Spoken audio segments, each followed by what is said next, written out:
Hello, good evening, everyone. Let's continue on with Ace Attorney Investigations, Miles Edgeworth. We're about at the end of this. It seems pretty apparent that our Ambassador Alba is the mastermind in this case and the leader of the smuggling. He is the one who committed the murders, I think, with Callista Yu slash Sheena, both the same person, as his accomplice. But given his diplomatic immunity, it seems like he's untouchable. But not if our boy Edgy has anything to say about it.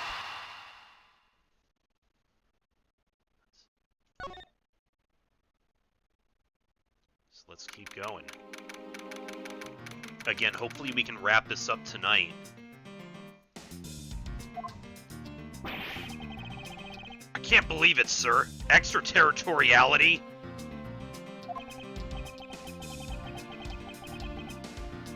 Yes, and there's nothing we can really do about that. In the end, we didn't have enough authority to bring him to justice. I can't believe that even though we know he's the boss, we can't lay a finger on him. I know.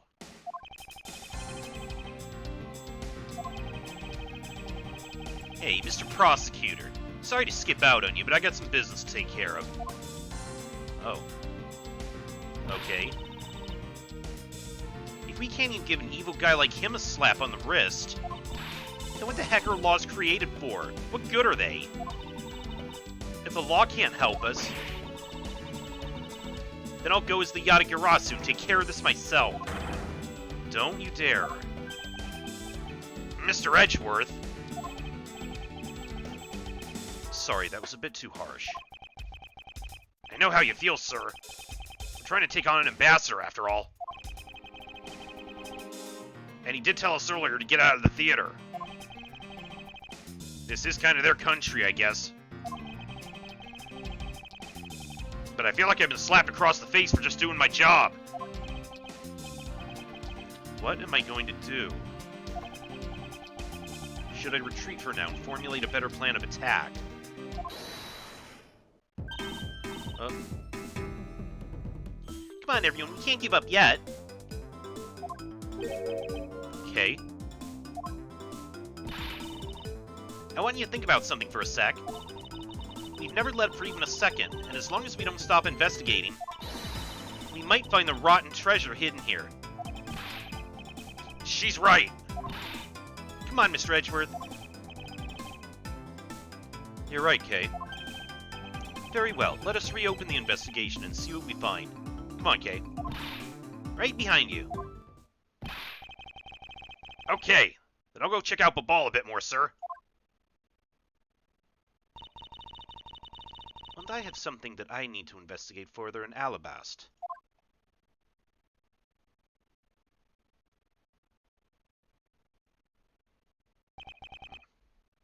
Now then. Before I gather any more information, I should do a bit of housekeeping. Okay, passion flowers erased.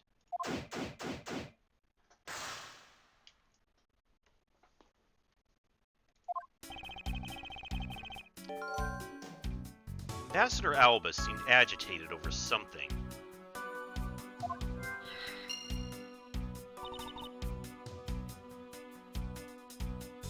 I wonder why. There are two special circumstances that surround the ambassador. First, the embassy itself has extraterritorial rights. If something happens on Alabastian soil, we are unable to legally prosecute him.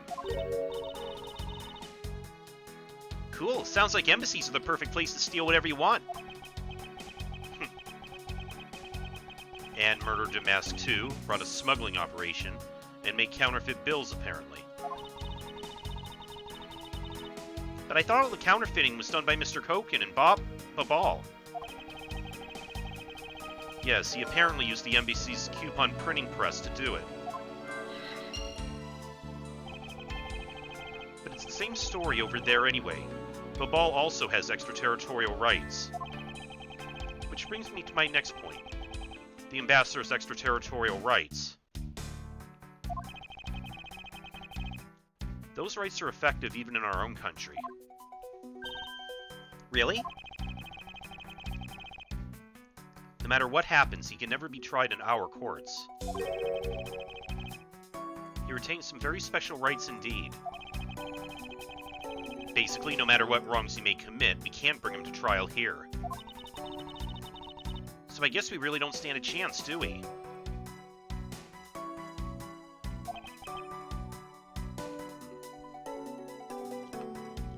What if we found something juicy that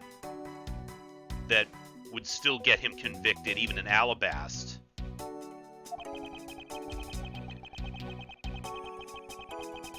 We might stand a chance if we can somehow nullify either one of his special rights.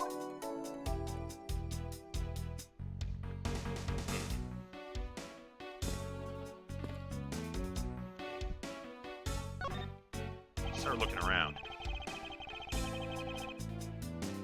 This was taken just before the two ambassadors gave their bouquets to the Steel Samurai. Wait, is it just my imagination? Or is there something in this picture that I've seen before?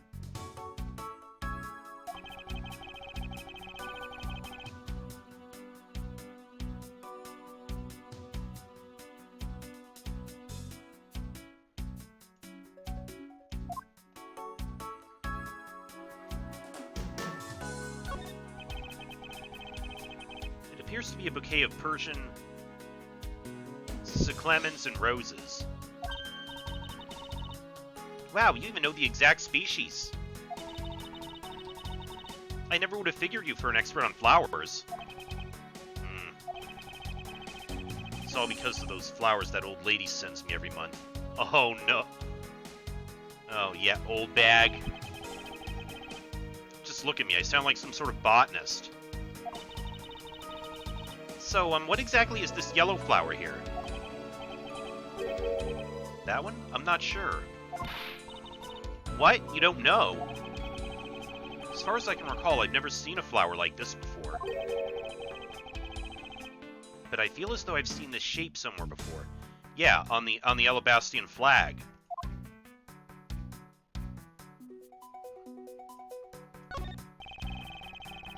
There's that troublemaker standing right smack in the center, making two peace signs. Wow, the Steel Samurai stands out even more than the two ambassadors in this picture. Oh hey, the person playing the Steel Samurai is one of your friends, right? No, I have no idea who he is. But... Wait, but you just said he, so you must know which gender he was, so you must know... You knew which gender he was, so you must know him, right?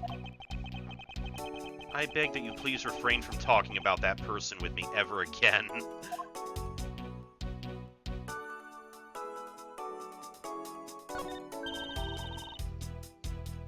Mr. Paleno has a really great smile, don't you think? I bet he was really happy that they were going to become Kadopia again. Perhaps.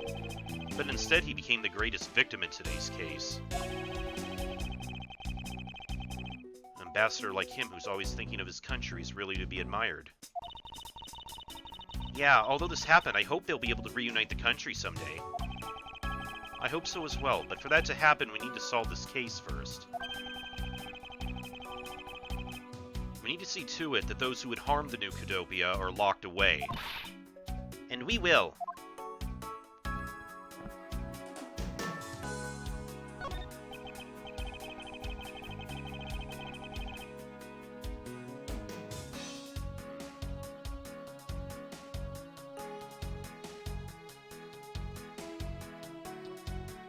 It seems that lilies are at the center of this bouquet, with an accent of chamomile.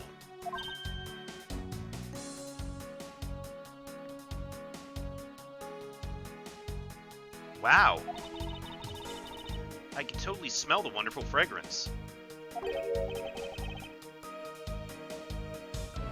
Okay, this is just a picture. Look, I know that. But it's nice to imagine things once in a while, you know? Where's your sense of empathy? If you can smell the fragrance of flowers from a photo, that's more like a hallucination. You don't have to be mean about it. Let's just drop this before it's in full bloom.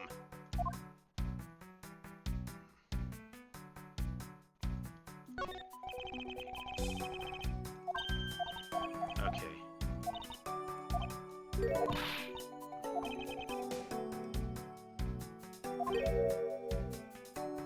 Seen the shape somewhere. Okay, we can deduce.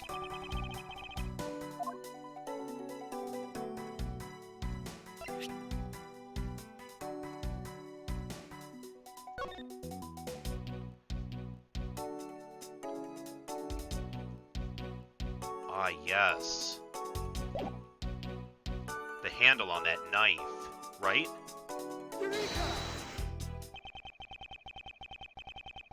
The ball's national symbol is the butterfly, and Alabas is the flower. It would appear that someone is employing the old hide a tree in the forest trick. What are you mumbling to yourself about? Wait, what? The handle on this knife! Oh! Yes, it's the handle that was supposed to be on the blade that killed Mr. Koken. The weapon that killed him was carried through the Theatrum Neutralis. In the very bouquet Ambassador Alba was carrying. Clever.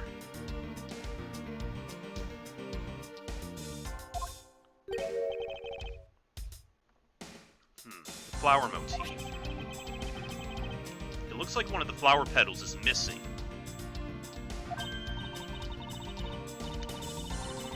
Oh, and take a look at the weapon itself. It's missing the exact same petal. Then the knife in this photo is most certainly the same as this murder weapon.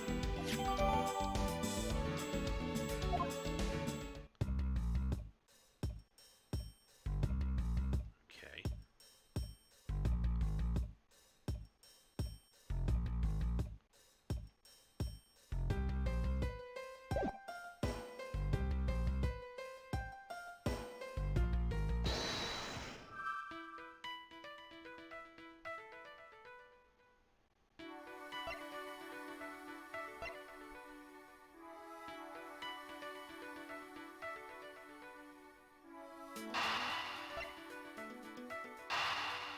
Yeah, we heard about those renovations earlier.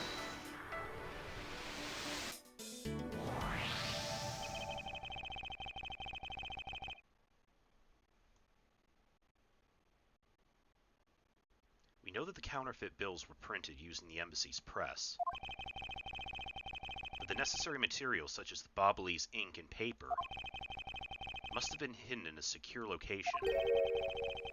But what do you think would have happened if the renovation had begun? Well, he probably had to find a better hiding place, or get rid of it all. Right, so we can assume that the renovation was the cause of the plate and bills disposal. And the reason Mr. Koken was killed as the ringleader of the smuggling operation. Based on what we know, who do you think was the one with the most to gain?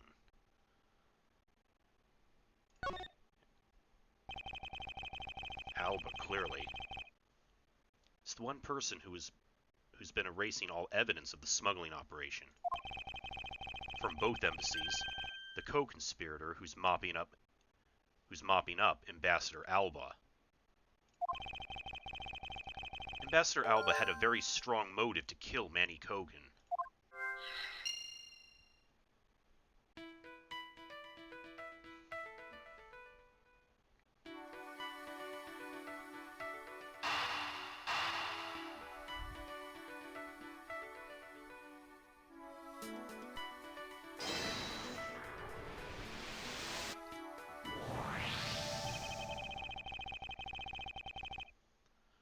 cause of Ambassador Alba's agitation, the rotten treasure we may find, and the motive for killing Mr. Kogan. Ms. Yu said it herself that she didn't kill anyone tonight. If we were to take her words at face value, then the reason for the Ambassador's nervousness can only be one thing. He didn't want us to discover the real circumstances under which Mr. Kogan was killed. Then you mean Ambassador Alba is the real killer? But I thought the two of them were friends. Maybe they were, but what if Mr. Kogan was the one who first betrayed their friendship? Oh, I get it. Wasn't Mr. Kogan pushing really hard for Mr. Paleno to be ambassador after the reunification? Yes, and that was the real reason he wanted to steal Alabast's Primadux statue. So Mr. Kogan hired Damask II to go steal it for him. But when Ambassador Alba found out what he was up to, he killed Mr. Kogan? It's definitely a possibility at this point. Those two really were thinking of no one but themselves. But the question now is, how did he do it? Ambassador Alba was in Alabast. But Mr. Kogan's body was discovered in Babal, right? Right, and that is what we must solve next. Huh, So you wasn't an accomplice in this. I believe we now understand why Ambassador Alba was so nervous and agitated. It must have something to do with where Mr. Kogan was killed. A place where the Alabastian ambassador was likely to meet the Babalese Mr. Kogan.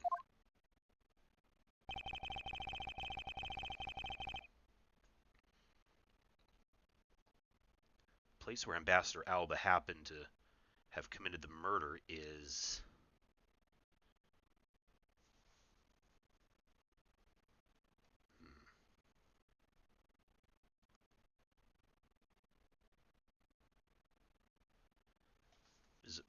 Was it right here in the...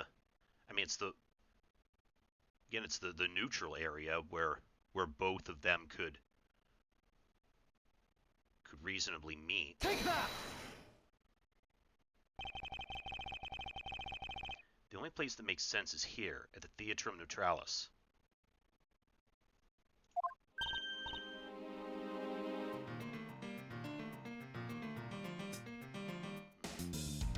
Wait, what, here? The Goodwill event was being held here today, correct? So the only place that both of them would have been in is here. But if that's the case, then everything changes. So you're saying Alba killed him here, and then moved his body up to the office where we found him?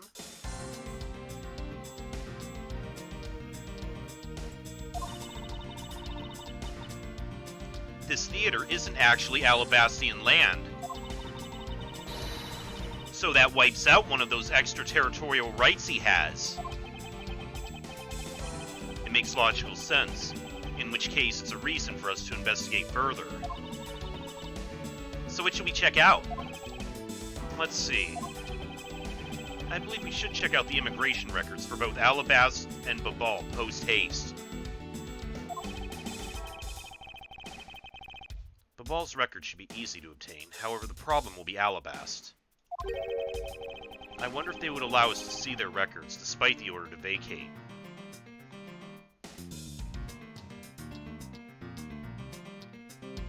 Objection! Oh, Francie? Yep. I'm already one step ahead of you, Miles Edgeworth. Francisca. I have here the security footage from both Alabast and Babal. You would do well to take a look at its contents.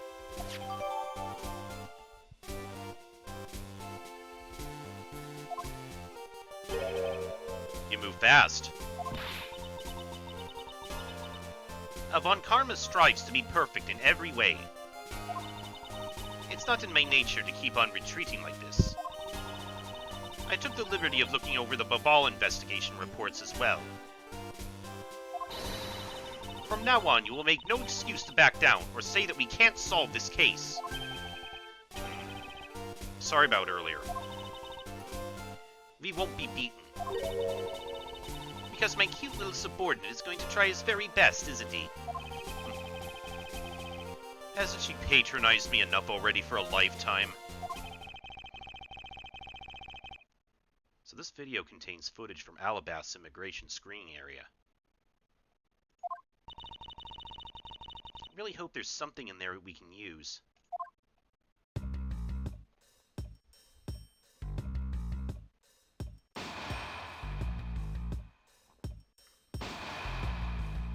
Okay, Alba came in at 5:22. Then the Steel Samurai. Ooh, which minute's footage should I examine?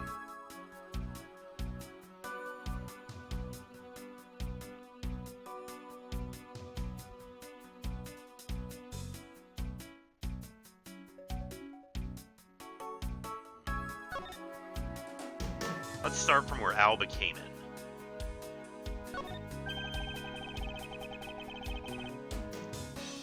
I can't believe how completely fooled I was by the way he carried himself.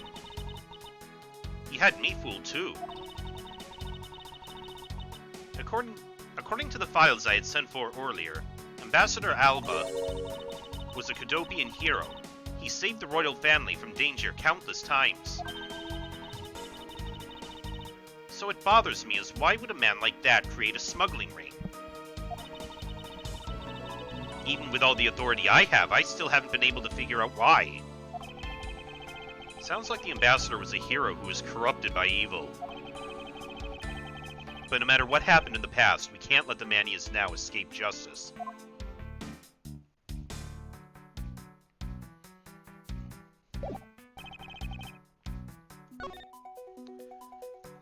Okay, about the Steel Samurai.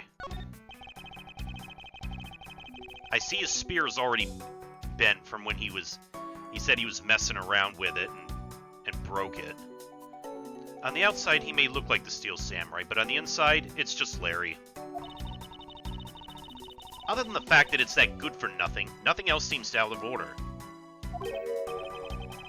Wait, you know as well as I that anything can happen if he's involved. If something smells, it's usually the buds. You're not suggesting that someone else could be under that mask, are you? No, I don't think that. Just before he entered here, he gave me an autograph, so I'm certain it's Larry under there.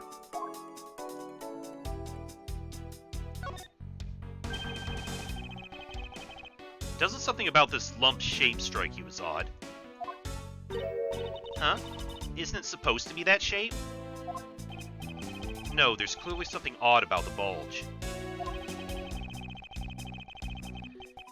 If only he had the push cart itself, we could compare and confirm my hunch.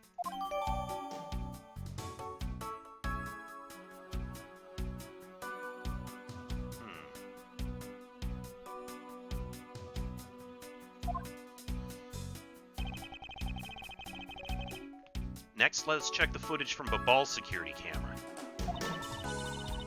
I hope it shows us something good.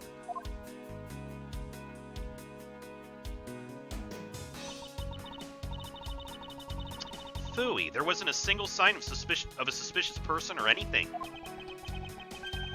That right there is the contradiction.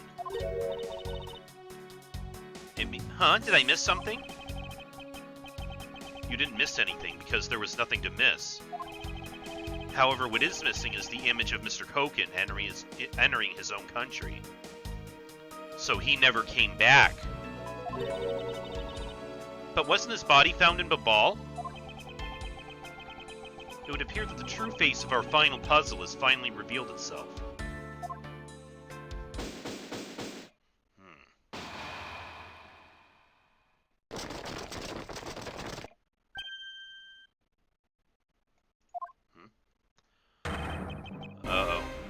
he's back. Ambassador Alba. I thought I'd ask for you and your group to vacate the premises, Mr. Edgeworth. Actually, I thought I should let you know that this theater sits on my country's soil. You've had your fun, and I've enjoyed our little game. I dare say that you've achieved a new high score. However, once you've recorded a score, that same game can never be replayed again. Do you understand what I'm saying to you? Your game is done, and it's game over. No? Objection! Where do you think you're going at this time of night? After admitting to my crime, I was overcome with regret. Ah, yes. Actually, he did admit to killing Damask too, but he claims it was an accident. So I'm headed to the airport now to return home. I'm afraid I can't let you do that. There are still too many issues we need to discuss with you. You can't stop me, Mr. Edgeworth, and you know it.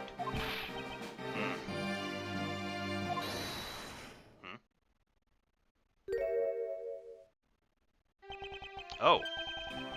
Please, may I have a little bit of your time, Ambassador Alba? Ambassador Paleno. Even just a teeny tiny bit is fine with me. The already strained relationship between our countries is in a precarious situation, you know. Very well, if you insist.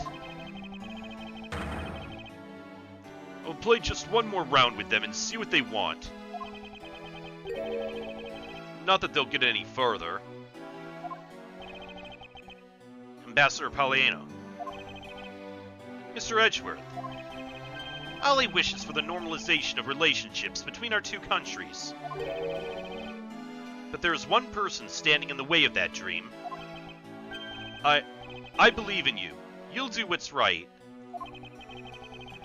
Thank you for your vote of confidence. Talk to the hand. Now then, what was it you wanted to talk to me about? I do have a flight to catch, after all. So I'm afraid I'm going to have to limit you to just one question.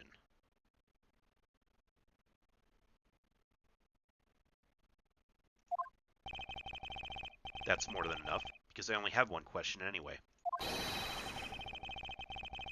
I want to hear your alibi, about how you couldn't have killed Mr. Manny Kogan. Huh, I see. You seem to have a good hand this time around. This should be fun.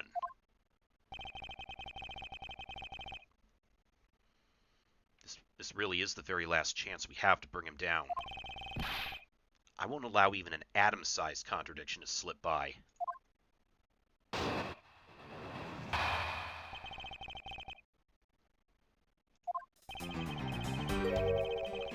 Frankly, I still don't understand why I'm being placed under suspicion here. Under your hypothetical scenario, Mr. Kogan and I were fellow smugglers. But to get to the point, I was in Alabas the whole time. So it's simply not possible for me to have killed him in Babal. That is my alibi.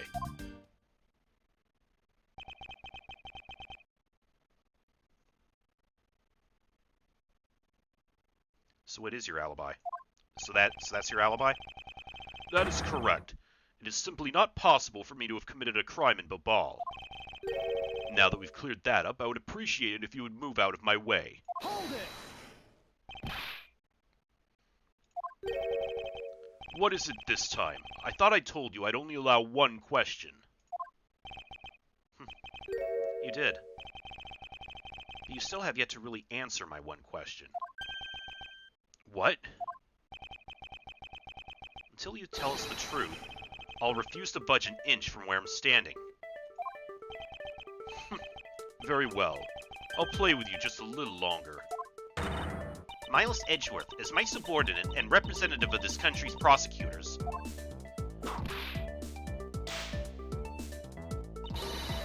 You are forbidden to lose. Of course.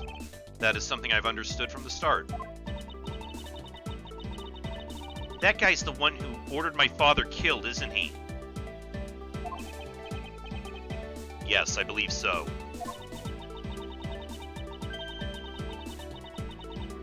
The goal of the first Yatagarasu is the capture of the smuggling ring's leader. My father and Uncle Bad. Their legacy will live on, through me. So that's why we just gotta catch him, okay? We will, I promise. Now, Ambassador Alba, let's have the truth now, shall we? No matter how many times you ask, my answer remains the same.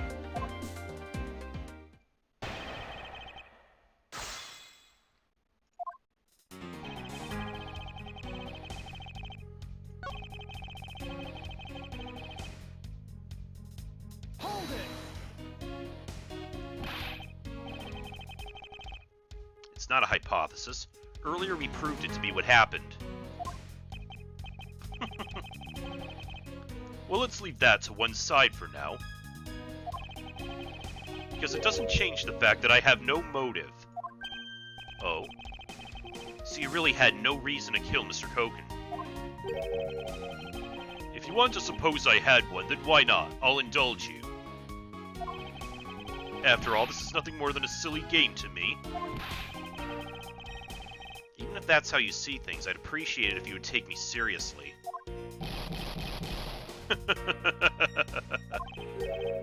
I'm sorry. I suppose you are in a bit of a pickle. Very well. The game is no fun if the playing field isn't level. Therefore, I formally claim that I had no motive to kill. Now, let's see you disprove it. How can he stand there looking proud when he knows he killed another human being? Well, I'm not going to stand by and just watch him get away with his crimes.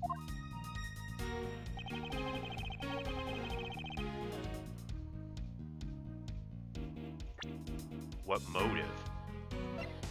Let me see, what was... There we go. Objection!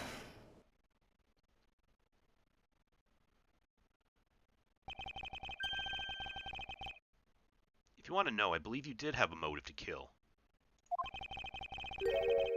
It was because Mr. Koken betrayed you. But you had your own reason, too. Namely, you wanted to pin the smuggling all on him. Evil begets evil, and because you were trying to test each other, it turned into this mess. Objection! Oh. I don't believe this. You have a bad penchant for telling tall tales, Mr. Prosecutor. And if you're not, then I suppose you have some proof to support your argument.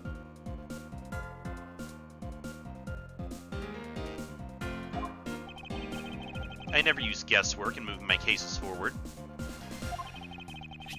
It's been proven that this note was written by Mr. Koken's hand. Shall we take a look at it?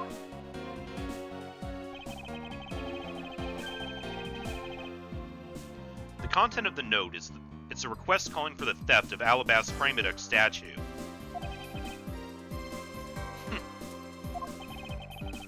By killing him and pushing all the guilt for the smuggling onto him, you walk away spotless. I believe you understand what I'm driving at.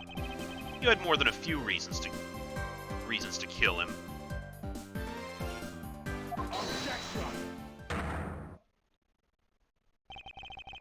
Are you finished with your hypothesizing? Excuse me? Let's suppose I did have a motive. Even so, a motive or a thought alone can't kill. Isn't that right? I didn't expect him to resort to playing the semantics game with me. It appears that this is where the real battle will begin. Now then, if you will excuse me... Wait, what? I told you at the very beginning, didn't I? You only get one question. Ugh. Ambassador Alba, if you could please just give us a little bit more of your time.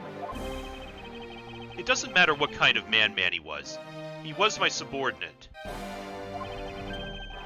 Which is why I would like for us to figure out the real cause of his death.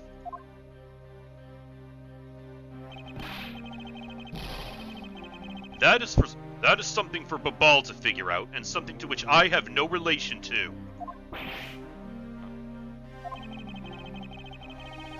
Now he's even turning down a request from Ambassador Palaieno. I'm very sorry, but it seems that now even my voice falls on deaf ears. There is no need for you to apologize, Ambassador Palaieno. We must find some way to stop him from leaving. It seems there are no further objections. In that case, please allow me to return home.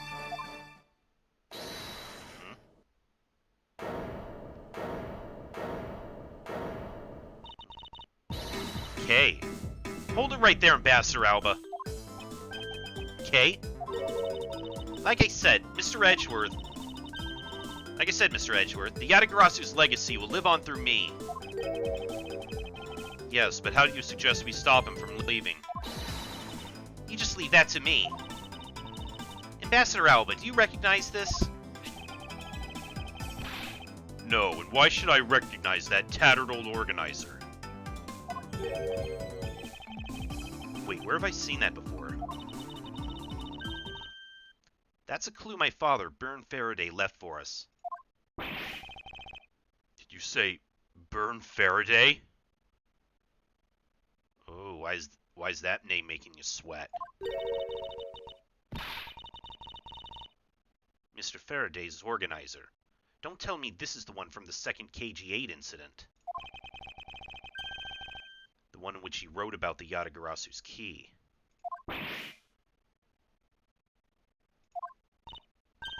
Yes, this organizer belonged to the prosecutor you had Ms. Yu kill 7 years ago.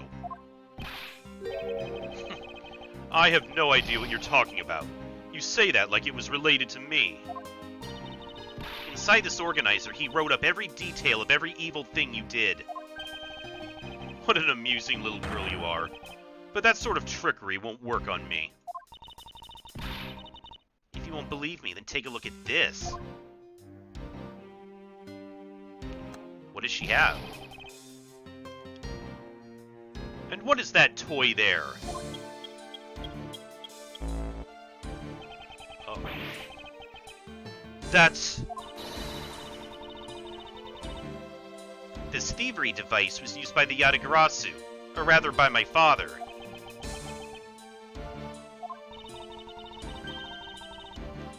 "7 years ago, he used this when he snuck into this embassy." What? These two pieces of evidence that hold information the Yatagarasu dug up on you. If you go home now, I won't hesitate to send it all to Alabast, right behind you.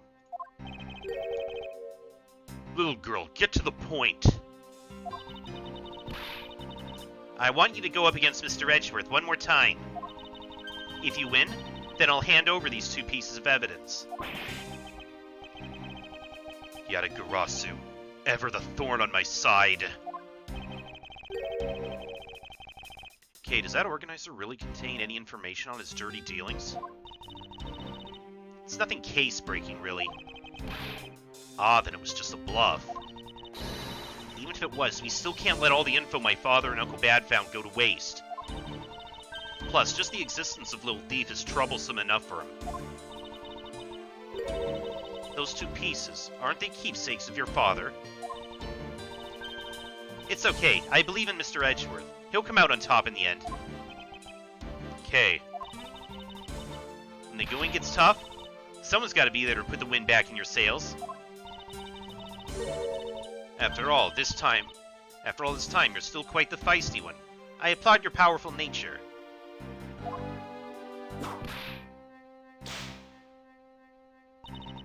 I'd refuse to lose this too.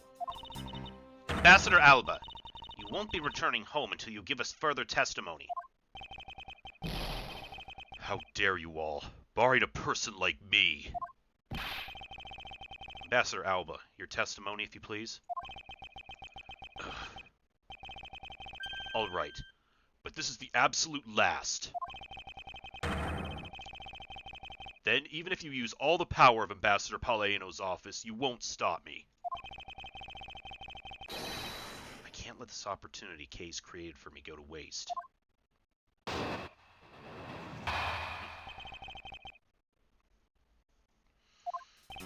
What's he have now? The last time I met with Mr. Koken was here, the Theatrum Neutralis. After that, I was in Alabas the rest of the time, as I stated earlier. In any case, I did not see Mr. Koken again after that. So you see, there's no time span in which I could have killed him. Wouldn't you agree?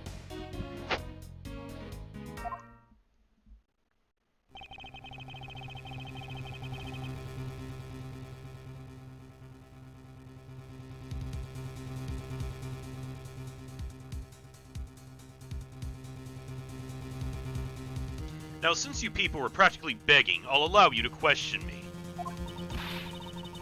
What an arrogant old man. Yes, but no matter. We can't allow this chance to escape us. I will warn you, though. You've reached the end of my patience. Waste my time with any inane questions and you will be punished.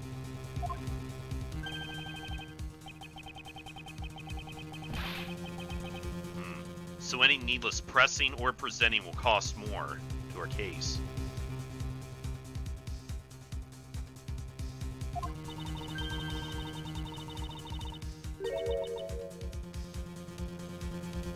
In that case, the only thing you can do is present the correct evidence. Understood? Of course, I don't intend to let him intimidate me. I know Mr. Koken was killed before he returned to Babal. In which case, there's only one statement to which I need to present the evidence.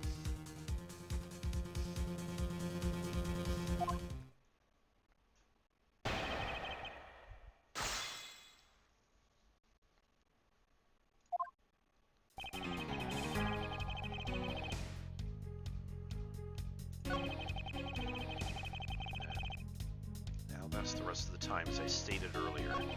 In any case, I didn't see him again after that. There's no time. Amazing. Diplomats really do know how to craft answers that don't answer anything.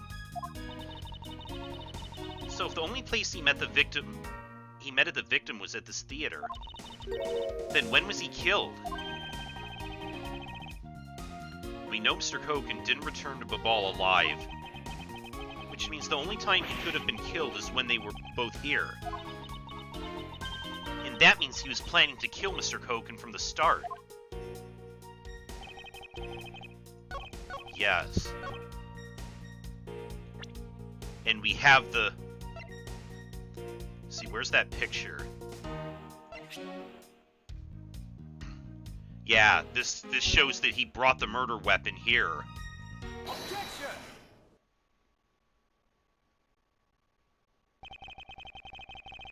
I'd like you to take a look at this picture.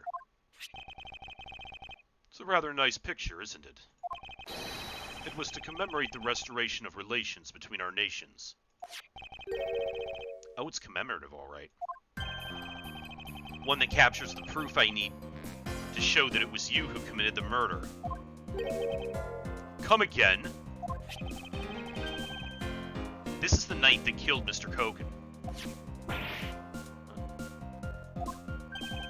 I see you recognize it, as well you should, for it was you who brought it to this theater.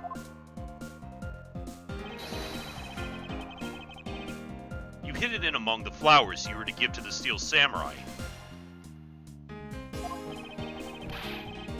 Meaning that you killed Manny Koken here at the theater. Only thing that doesn't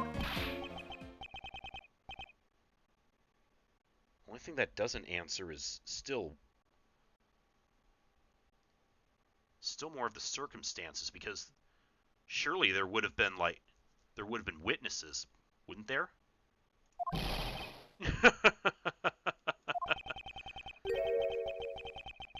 It's time for me to catch my flight. Objection! We're not through yet.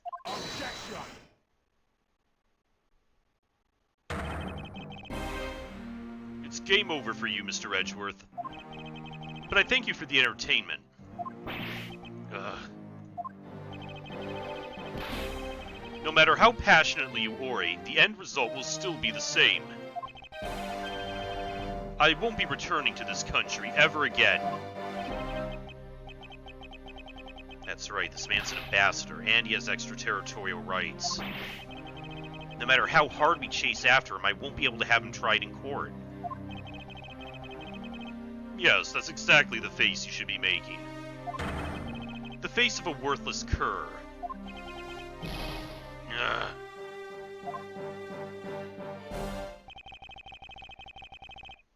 Now then, ladies and gentlemen, I must bid you farewell.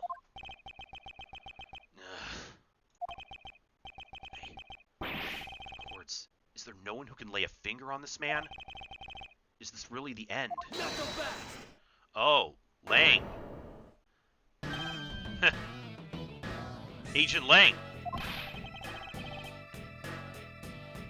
Sorry to keep you waiting, Mr. Prosecutor. Get out of my way. My plane is scheduled to take off soon. Sorry, but you're not going anywhere, Mr. Alba. I'm through playing games with you people. You can't touch me. If you do, it would spark an international incident, Agent Lang. Sorry, but no, it wouldn't.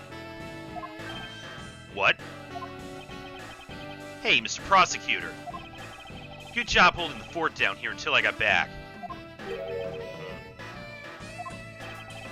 So, Mr. Alba, your diplomatic immunity has just been revoked. What do you mean, revoked? Spare me this nonsense, and let me through. Not so fast! Lang Z says, before aiming for the throat, chew the neck shield off first. Interpol headquarters in the Imperial household of the Kingdom of Alabast. Took a while to get things rolling, but they finally moved on it. The Imperial household? What have you done? You've been relieved of your duties as ambassador, Mr. Alba. Ooh.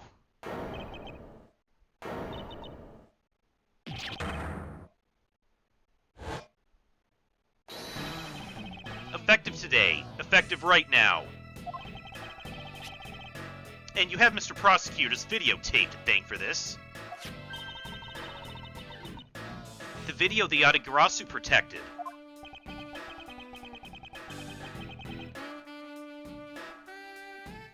You can't be arrested simply because you're an ambassador. In that case, I thought I'd strip you of that title. You underestimated me. A descendant of the founder of detainment philosophy, Lang Z. 4,000 years of deeply entrenched connections and networks around the world have really paid off.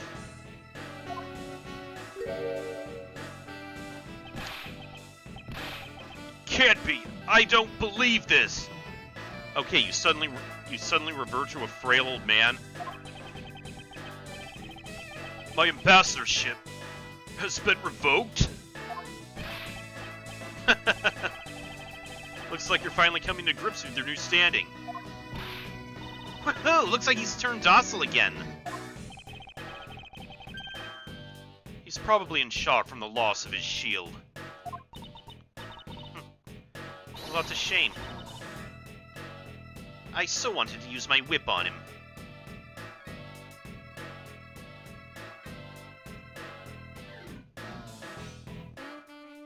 Okay. I think with, thanks to Lang's assist there, while his badass theme is still going on, give me 1 second, and, we'll keep going with this when I come back.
Alright, and we're back.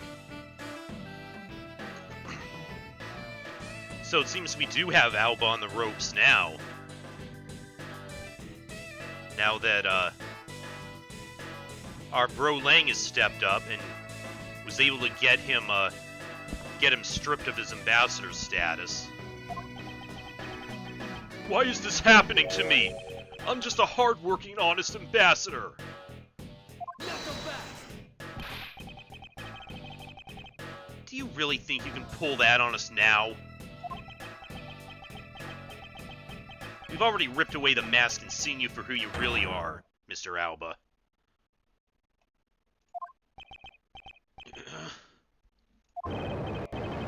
Up. Yep, he's powered up again. No, I won't be stopped now. He still intends to fight us. So what if I'm no longer an ambassador? You still don't have any evidence on me. The fact remains that you cannot arrest me. I expected no less from you, the boss of the smuggling ring. Well, the rest is up to you, Mr. Prosecutor. Understood.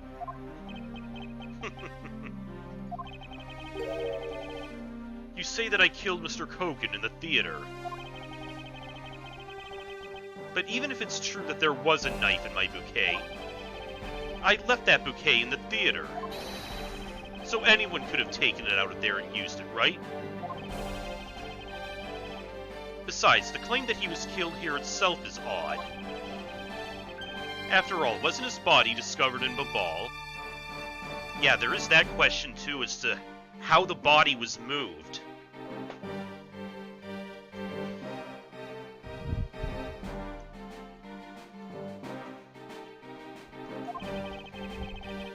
Are you claiming I carried his body all the way over there? Preposterous. I'll be the one to prove whether it's preposterous or not.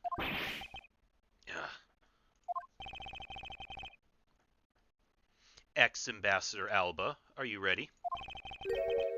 Because this is no game. This is war. Damn.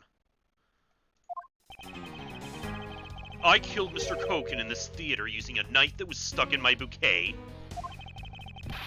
I left that bouquet in the theater. Anyone could have taken the knife from there. Besides, Mr. Kogan's body was discovered in Babal, right? There is no way for me to have transported his body from the theater to Babal.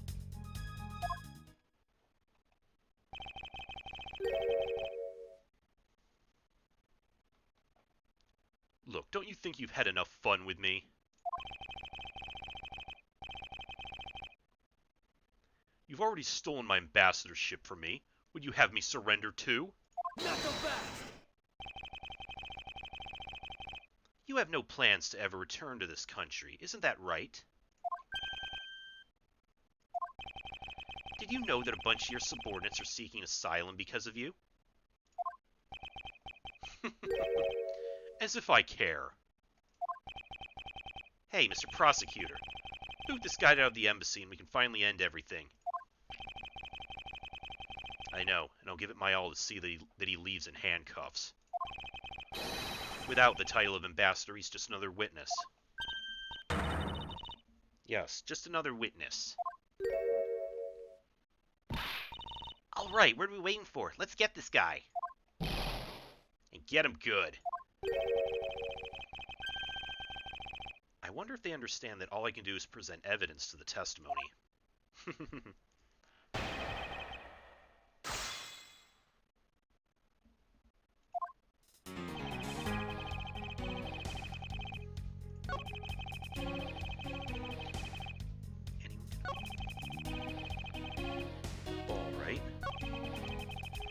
There's no way for me to have transported his body from the theater to Babal.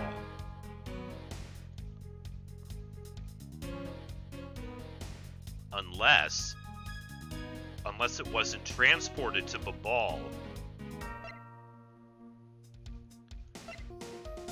What did we... Yeah, what was... Is that what was... Is that what that bulge in the samurai's cart was? Was that the body? Larry, were you an accomplice to this? Objection!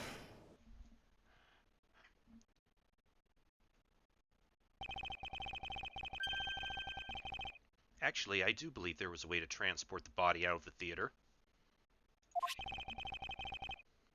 Perhaps you should give this a look. What is that supposed to be? It's footage from a security camera that captured the state of the immigration area. Should I congratulate you for getting your hands on it?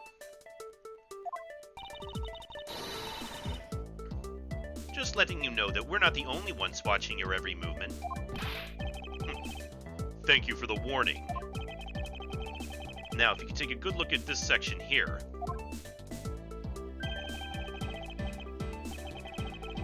The lump here inside the pushcart.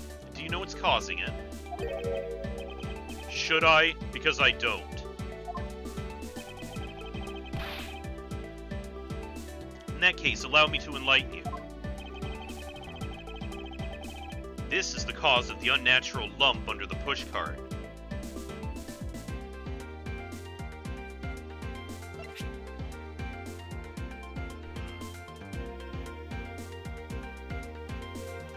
Take that!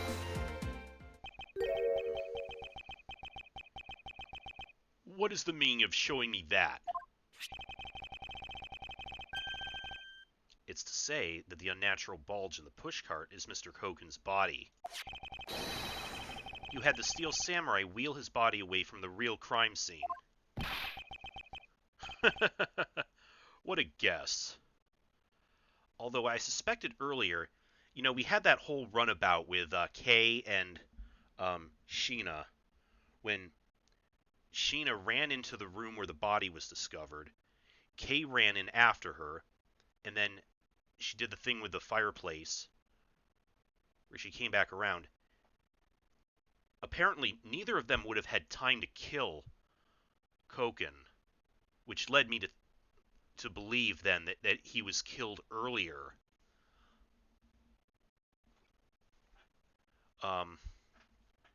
Also, I just noticed it was observed there that his body wasn't touched by the fire that was supposedly occurring in that room, which does also strongly indicate he was killed somewhere else. What a guess. But I wonder if you have any evidence to support it. I admit that for now it's but a hypothesis, however... If you can't prove it, then I'm afraid I must be on my way. I don't have any more time to play with you people. Huh? Now what? Dick! Sorry I took so long, Mr. Edgeworth, sir! He's got the card. Gummy! Detective Gumshoe, is that the Steel Samurai's push card? Yes, sir! I found it in the open-air stage area. So that's where you went. The detective spirit that Pops left me with. I thought I'd follow my gut and go with it, sir. So, Mr. Edgeworth, is this worth anything to the case? Yes. It just might play a major role in solving this case, Detective.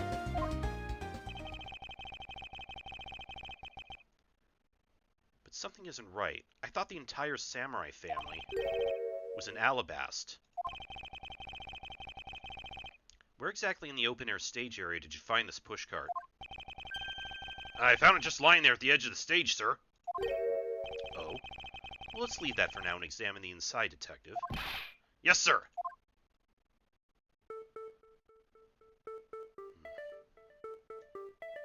Oh. We got a blood stain here. It's blood. It's blood! This must be Mr. Koken's blood. which only goes to prove that Mr. Hogan's body was indeed transported by this pushcart.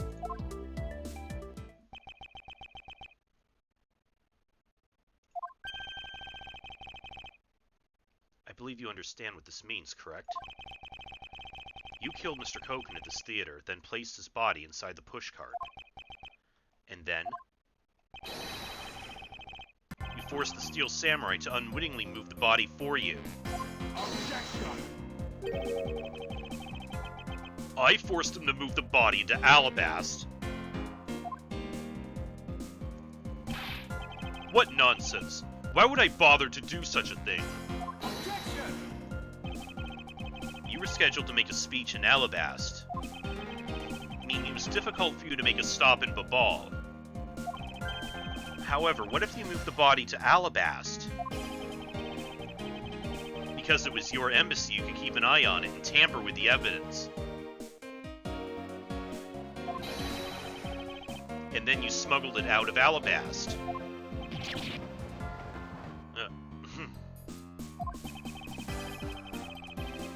If I can show how you moved the body from Alabast to Babal, then I win.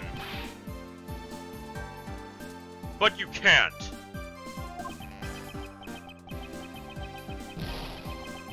The security between the two countries is incredibly tight. I'll be the one to judge whether I can or cannot prove it. So I ask you to provide us with testimony regarding your movements after you return to Alabast. Ugh. Miles Edgeworth, have you figured it out? Do you know how the body was moved? To be honest, I have nothing to support my hypothesis at this time. However, I don't believe I've made a mistake in my logic up until this point. Which means there is no question that cannot be answered, right?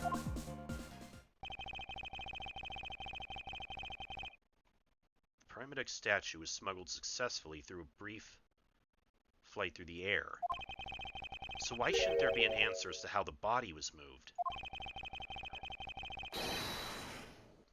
Which means that there must be a logic flaw somewhere I can exploit.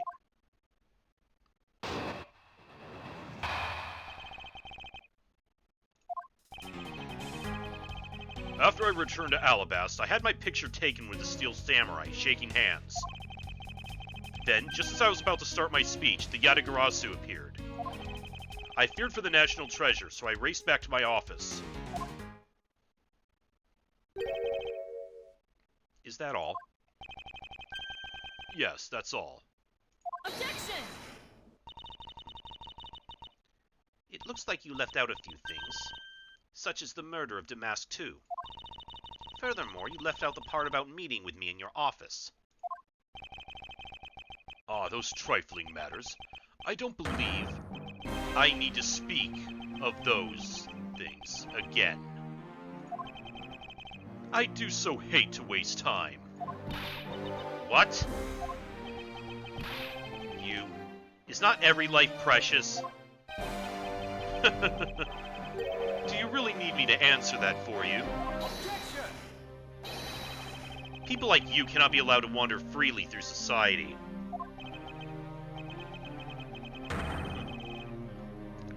Then you'd better try hard, because I doubt you'll find a single contradiction.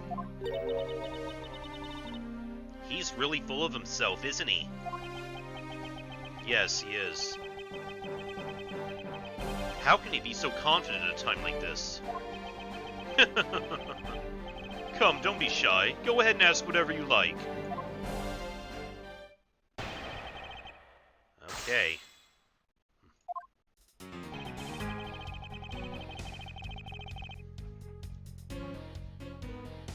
Hold it! So why was it only with the Steel Samurai? I thought the Pink Princess was also around. The Pink Princess was suffering from a bad hip at the time. Yeah, 'cause remember, that was Old Bag. And the doctors recommended that she rest. Wow, so you do have a soft side after all. The pain of a bad hip. I suppose none of you can really understand how it feels. Oh, so you tend to strain your back as well, huh? But isn't that just because you're normally all hunched over?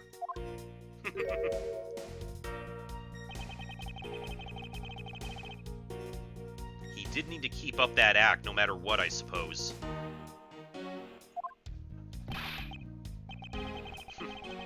The point of this is not to discuss my back problems. For about 15 minutes after our handshake, I was in my office preparing for the speech.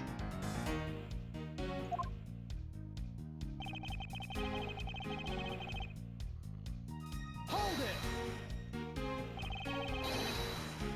That Yatagarasu is just a trick that you had set up. A most amusing joke. And how do you propose that I set it up?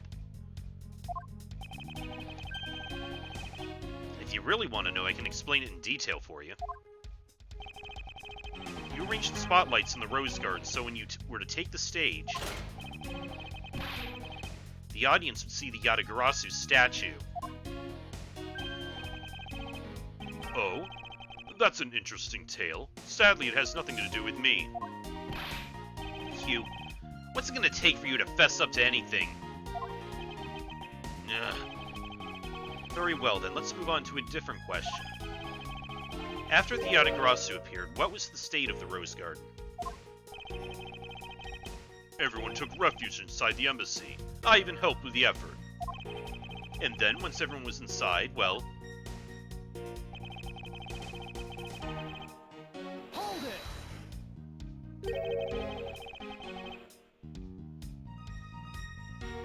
And what happened after you returned to your office?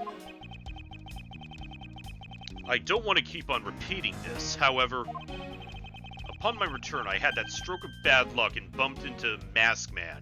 Objection! And I don't want to keep on repeating this either. But his name was Damask too. Who cares what he was called? By the time he got to the Prima Duck statue that he was supposed to steal, it had already been swapped for the fake. Talk about an unlucky man, being bludgeoned to death with a fake statue.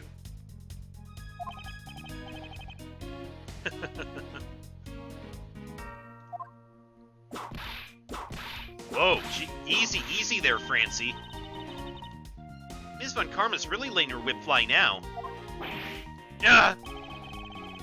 I think the scary part is her silence while she's doing it.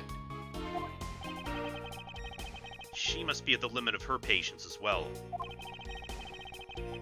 But physical attacks are meaningless here. Only evidence will suffice. I can't find a single flaw in his argument.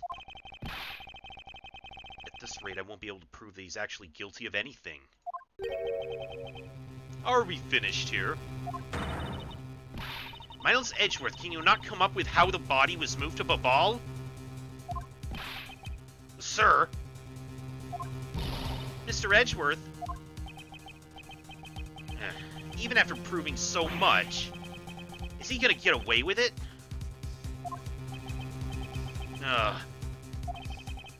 Is this the end?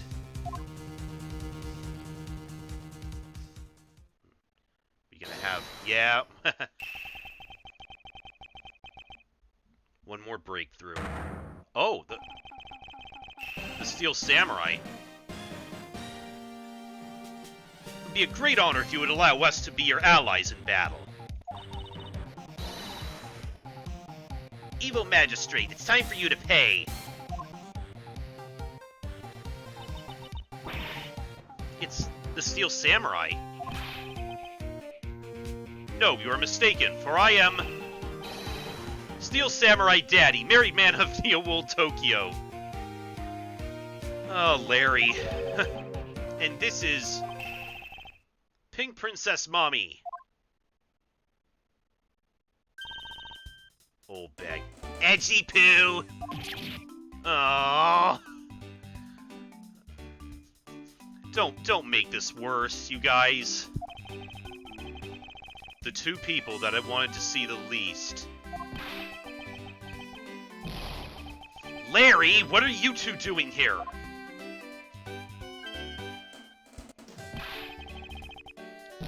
Way to show your gratitude, Edgy. We just wanted to help. Yeesh.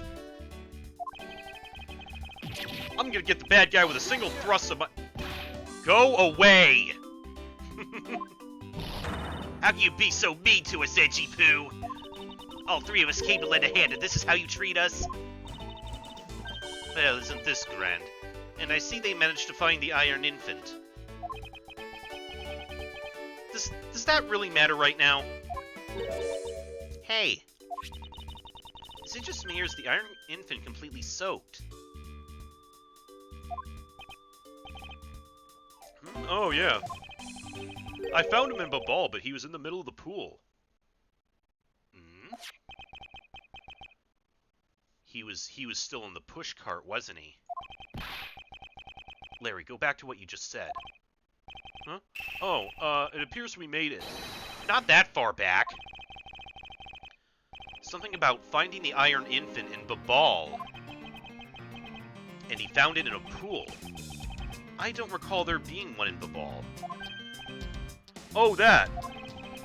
Well, I was in Alabasta the whole time. So I have no idea how the Iron Infant wound up in Babal.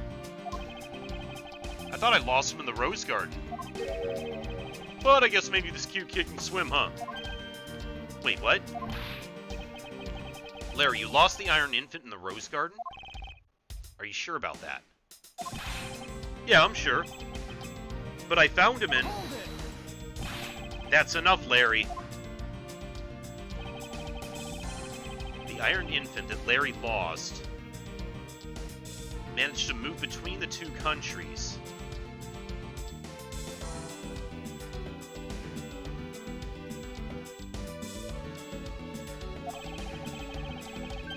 Furthermore, the Iron Infant was found soaked in the middle of a pool.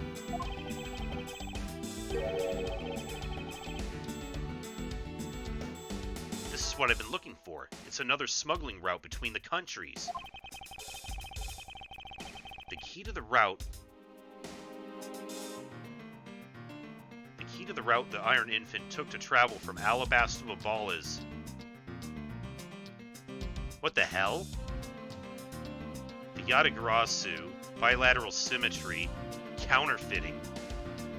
And Yatagarasu and counterfeiting don't make any sense, so... That's right, this embassy was built with bilateral symmetry in mind. Detective Gumshoe. Yes, sir. There's a location I wish for you to examine post-haste. It's where I believe the route used to smuggle Mr. Koken's body lies. Does something like that really exist, sir? An embassy built on bilateral symmetry. Meaning this is where we need to examine. Is it out here, the outdoor area where the infant was discovered? Yes, sir, I'll be back before you know it.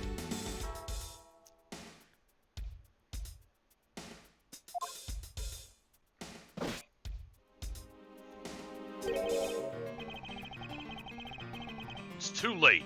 It doesn't matter now what you do. It's all a waste of time.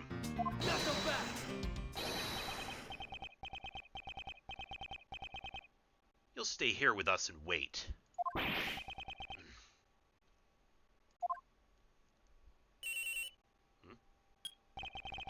This is Edgeworth. Mr. Edgeworth, it's here, sir. That was fast. There's a reservoir here, just like in the Rose Garden.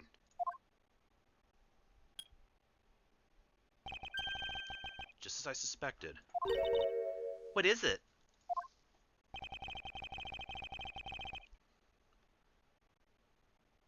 The two sides of this embassy are mirror images of each other.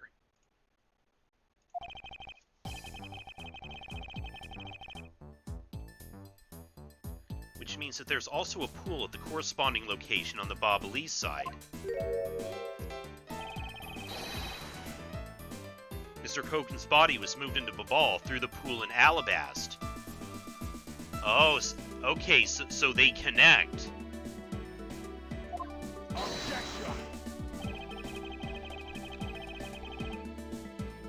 Avoiding the topic with a vague answer like that is unbecoming of a prosecutor.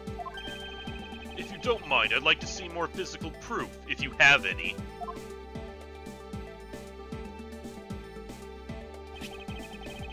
The Iron Infant is positively soaked in water.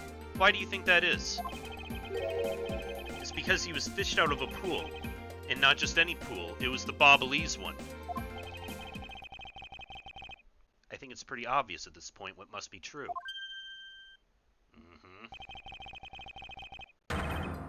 The water reservoirs in the two courtyards are connected.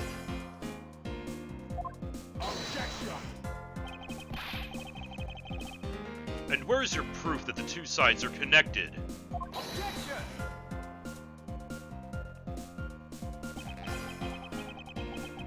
The proof is right here, before your eyes. The half-drowned Iron Infant.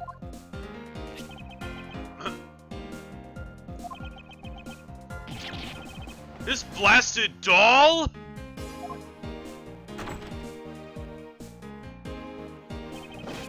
Mr. Edgeworth, I'm back! Hey! Don't tell me you guys figured everything out without me. We did, thanks to this hero of justice's son. Even if he's just a doll, he managed to help foil the villain. Hey, Mr. Prosecutor, look, I don't want to say this, but it's kind of unlikely that the body just happened to have passed on through to Babal. This guy's a doll, and he's small, so I believe it made it, but he has a point. Yes, that's right. I'm glad someone here understands. Mr. Edgeworth, are you going to next propose that a dead body can swim through a pipe?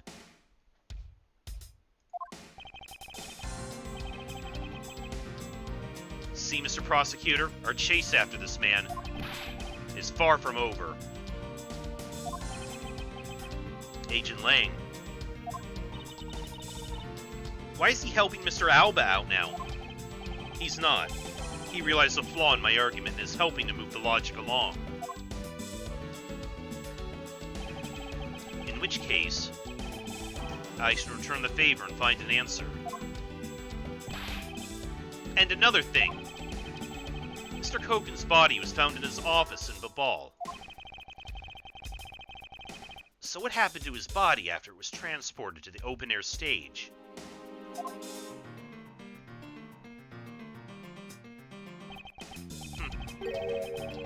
Mr. Alba had an accomplice in Babal, remember?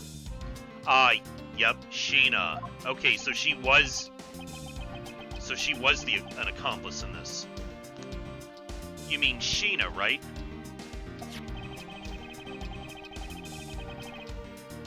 With her there, you can see how it was possible to move the body up to the office. Objection! Are you seriously claiming she swam through the connecting pipe with the body?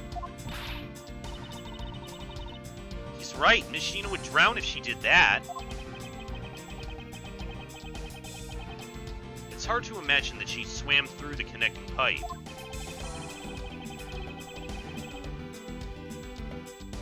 It looks like your hypothesis about how the body was moved is still only half-baked.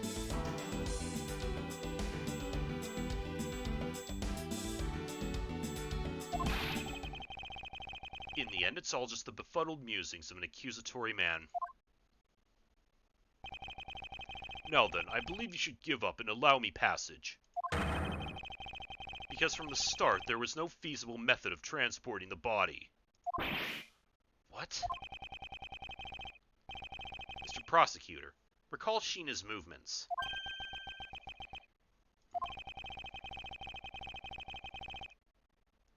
What was happening in the embassy around the time Miss Sheena was in Babal? Oh, if only there was a way to get rid of the water in the pool. Get rid of the water. Ah, that's it.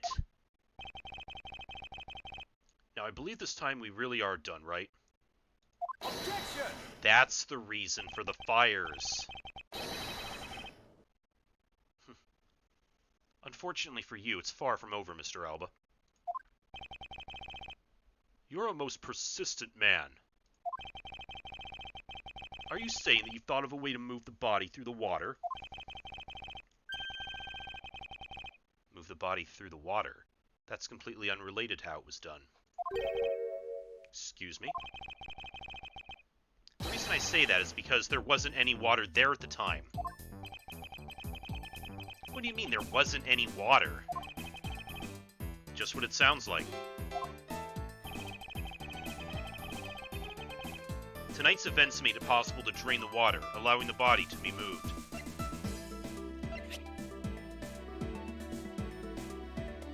Yeah. Take that!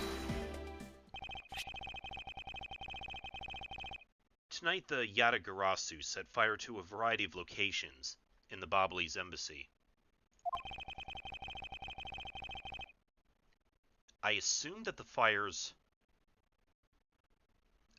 was either as a distraction and or to destroy evidence, but maybe this was the real reason.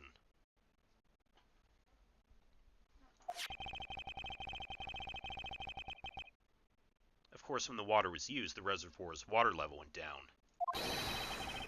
If enough water was drained, the connecting pipe could be used to traverse the border. Objection! So what? The water level went down? The reservoirs were connected? Does any of this matter?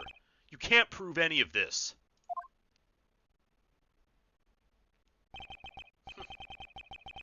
Pretending to be ignorant won't work with me. We both know what kind of situation we're in right now. Even in a game, there comes a critical, game-changing moment. A moment in which you hit a wall you must overcome in order to beat that game. I haven't lost yet. I found the route you used to smuggle the body, and that route will lead to your defeat. Not so fast! Even if all the water was used by the firefighting effort,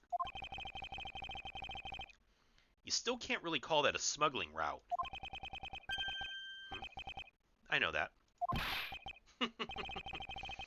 I should have figured that you'd notice. Hey, Mr. Alba, how deep are those pools anyway? I'll have you know those pools are extremely deep. And there are no ladders or footholds along the walls either. Oh, so somebody couldn't have climbed down or up it.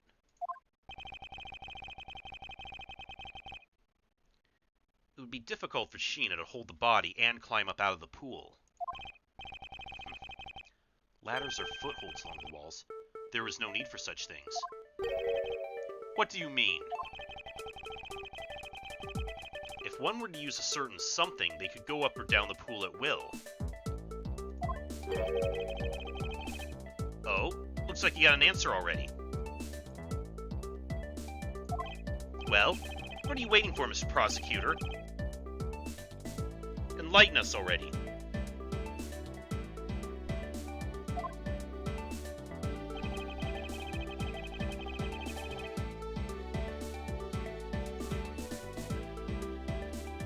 The way in which Miss Sheena and the body were able to rise up to ground level.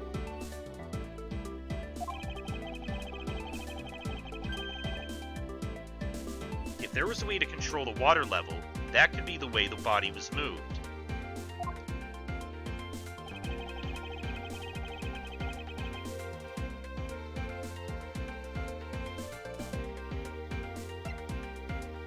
So there was something that...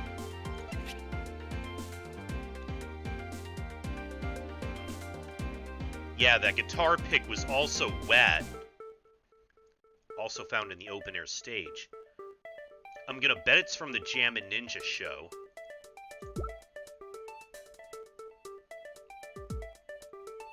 Auto refills the water when the water level is too low. Okay. Take that!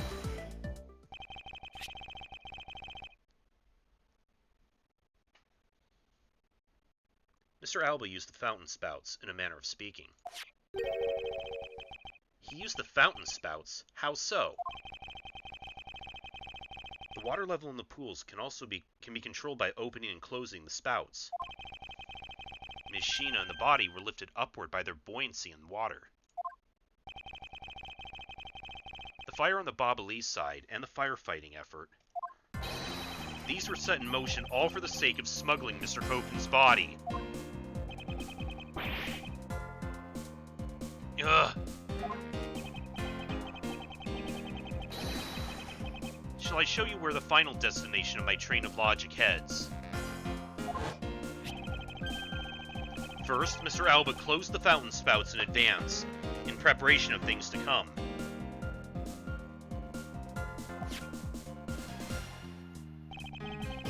Then he took the pushcart that was brought to the Rose Garden, and pushed it, along with the Iron Infant and Mr. Hogan's body, into the pool.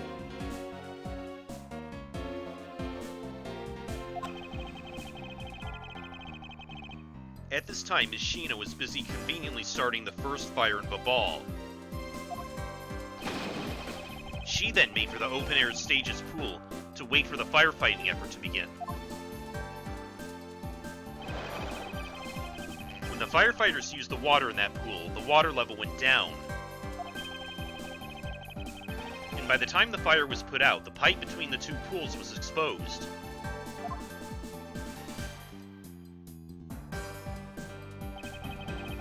This is when she pushed the pushcart from Alabast into Babal. Once that was accomplished, Mr. Alba simply opened the fountain spouts once more.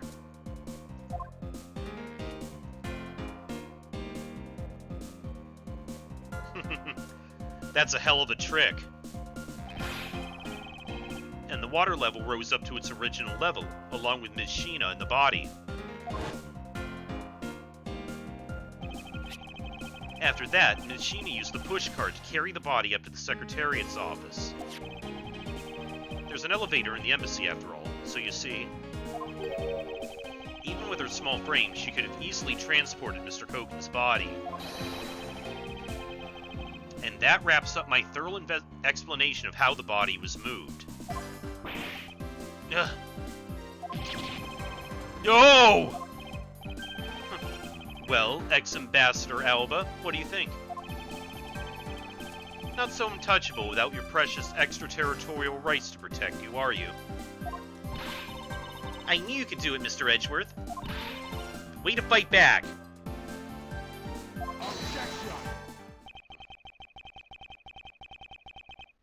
You accuse me of moving the body across country lines? But when you get down to the nitty-gritty, you don't have what it takes to indict me. The nitty-gritty? What's the old man want now? Proof, I believe, is what he seeks.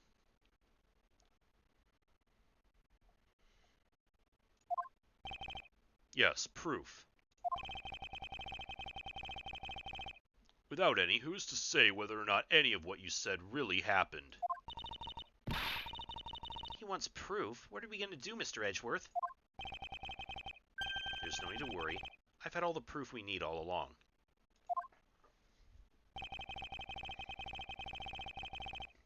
The body wasn't the only thing to go through the pool's connecting pipe tonight. Just as Detective Gumshoe found the pushcart in the open-air stage area, so too did I find one other item there. And that piece of evidence is what will prove that the pools were the smuggling route. That's where the guitar pick comes into play, isn't it?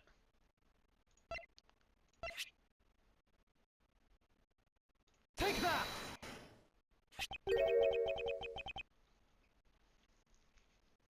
And what exactly is this?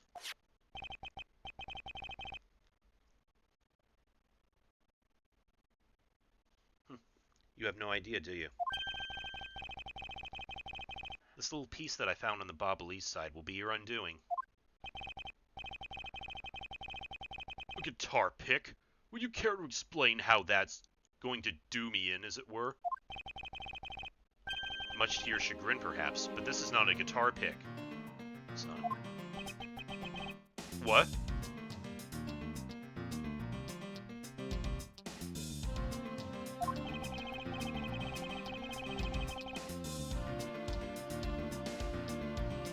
There's something I found at the open-air stage which was transported with the body. I naturally assumed that you would recognize it, since you took a photo with it after all. You did? But since you don't, allow me to fill you in on what I found at the stage actually belongs to. You took a picture with it. You're talking about this picture, right? Oh, wait a sec. No, that wasn't a guitar pick from the Jammin' Ninja stage show, is it?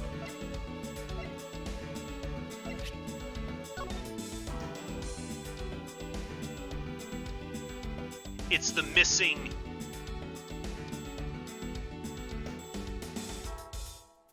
It's the missing pedal on that flower. Ho ho! So that proves that the murder weapon went through here too. And that part of it fell off. Take that! Let us take a good look at the murder weapon that was used to kill Manny Kogan.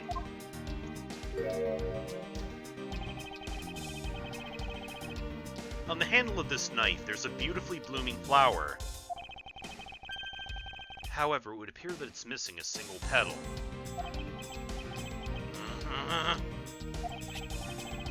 Now, let's see what happens when we try to fit this pick into that open slot. It's a perfect fit. I assume the petal must have fallen off the flower during Mr. Kogan's murder. And then it was accidentally placed into the pushcart along with Mr. Kogan's body.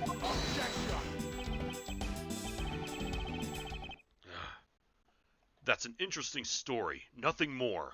Objection! Oh, I assure you, it's more than just a story.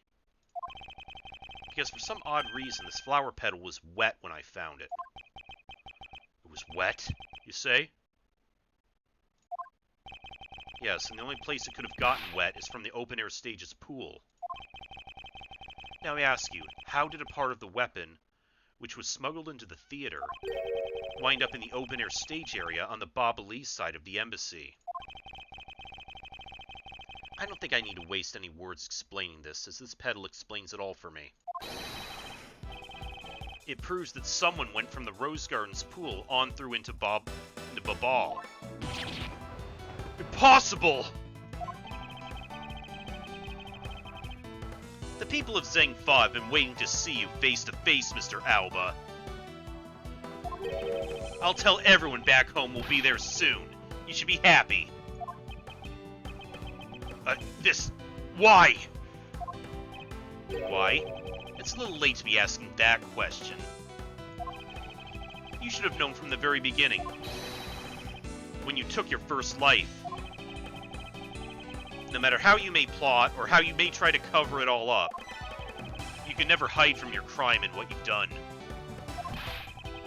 Because we're here to see to it that justice is served to people like you. You can't call what you've given a perfect argument. You know, I don't think this guy's ever going to admit to his wrongdoings, Mr. Edgeworth. Because he values himself above all else. People who can't be negotiated with, or people who refuse to admit when they've lost.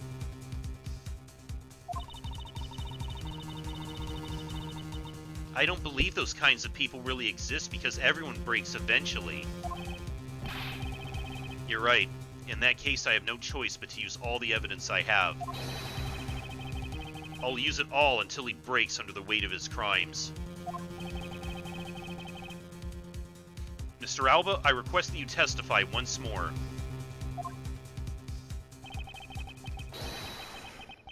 This really will be the end of the line. Oh, man, another... Oh, you're gonna cut it here now? Oh, man, how much more of this is there?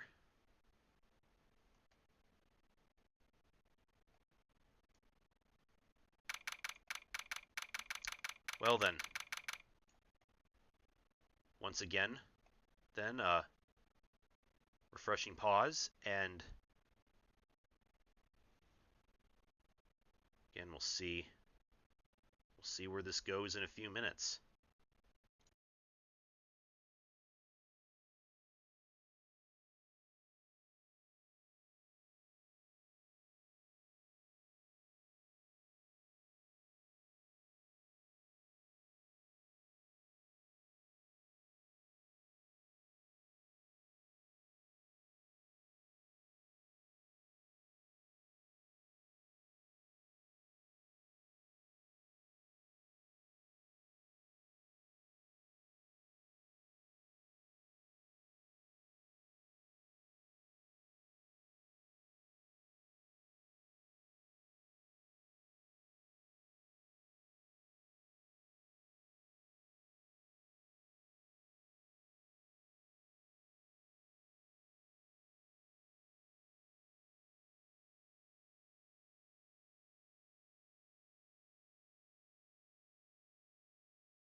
All right.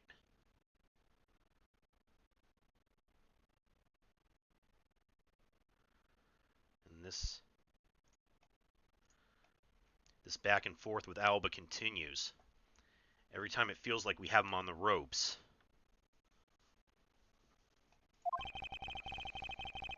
Mr. Alba, I request that you testify once more. As if there's anything else for me to testify about. I still have yet to fully prove that it was Mr. Alba who murdered Mr. Kogan. Well, I'd like to hear about your movements before the murder occurred. I wonder if you could tell us about what you did here at the Theatrum Neutralis. Very well. I suppose I could tell you about that.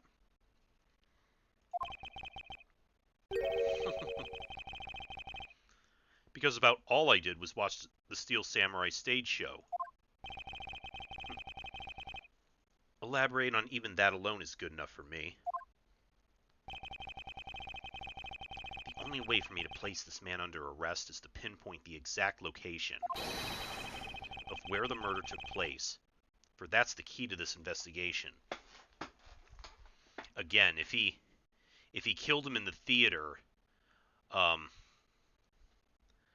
not on Alabastian or Bobali's soil, then yeah.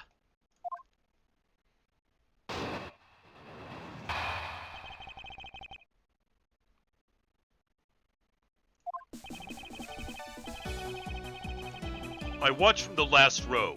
The stage was well lit, but it was dark out in the audience. I swear I was there in the audience, but it's hard to prove that, I suppose. I do remember the contents of the show very well. Is that proof enough for you?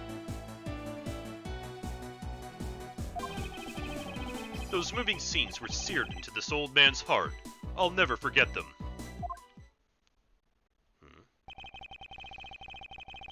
So you were in the theater proper, watching the Steel Samurai stage show, were you? Of course I was. I have a great fondness for the Steel Samurai.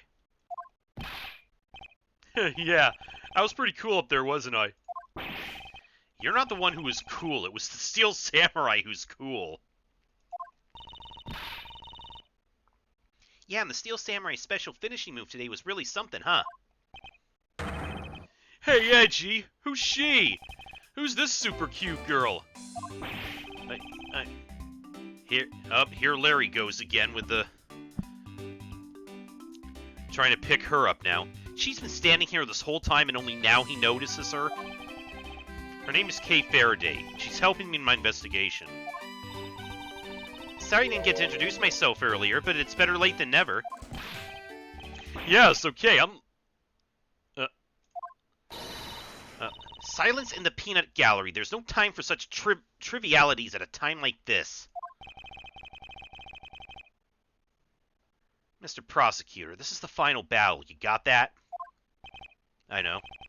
This is the end. For that man there. Now that's the kind of thing I like to hear. I think I'll give trusting you a try, Mr. Prosecutor.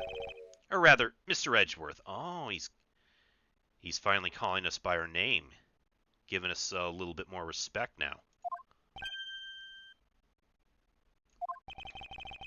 I leave this critical battle up to you, Mr. Edgeworth. Alright, we bros now. Have no fear, I will finish the job. This really is the endgame. The time has come to expose every last one of Mr. Alba's lies.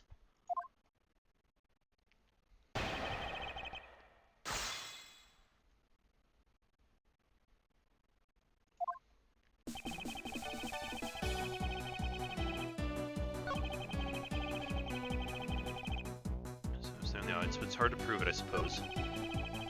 I do remember the contents of the show very well. Okay, elaborate.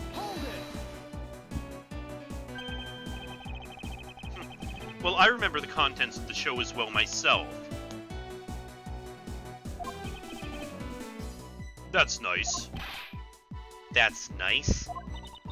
Miles Edgeworth, don't allow yourself to be riled up by him at this important juncture. I wasn't planning to let him. Well, if you ask me, I think I'm the biggest Steel Samurai expert around here. And didn't you think that the climactic scene of today's show is just totally awesome? Yes, I remember that well, and that spectacular special move. The way you deliver the final blow against the evil magistrate. Early summer rain jab.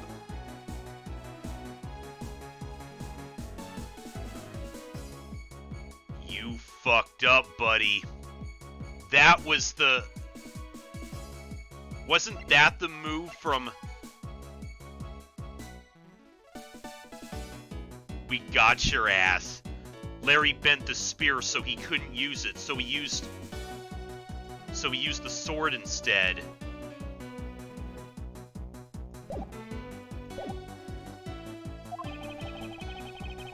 Oh, that scene will live on in my heart forever. Is that how it went? Totally forgot about that. How can you forget your own special moves? That's the special attack that the Steel Samurai uses when he's using the Samurai Spear. Yes, and today was the first time they showed it off, was it not? If I hadn't watched the show, then how could I answer you without the... Then how could I answer you with the name of the move? Because he didn't do it. I suppose you're correct, but if you could, please elaborate on this point for me.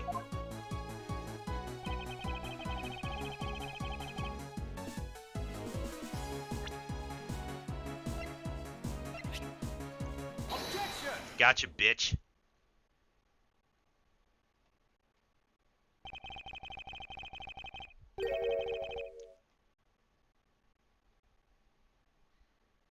Special move today was the early summer rain jab. Is that your final answer? Objection!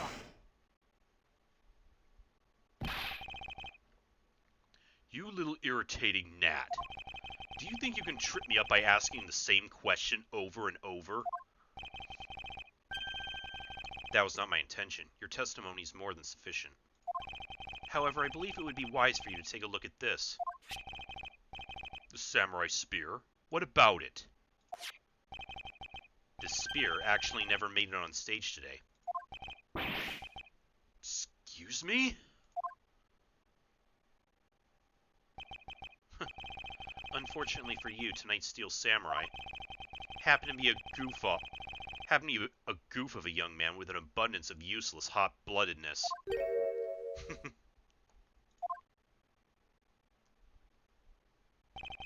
Having said that, said useless man bent the spear during his rehearsal this evening.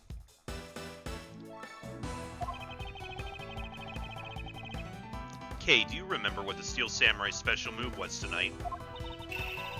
It was the Steel Samurai Sushi Slash. Correct. Because he couldn't use the spear, a last-minute change was made. Had you really been watching the show, you would have known the move that was used.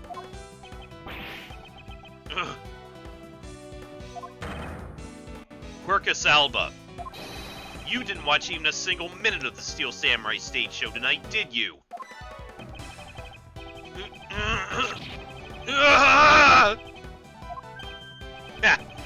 So if he wasn't watching the show tonight, then it opens up the possibility that he was busy killing Mr. Koken instead.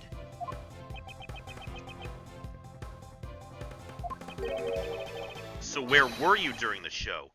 I demand an answer, now.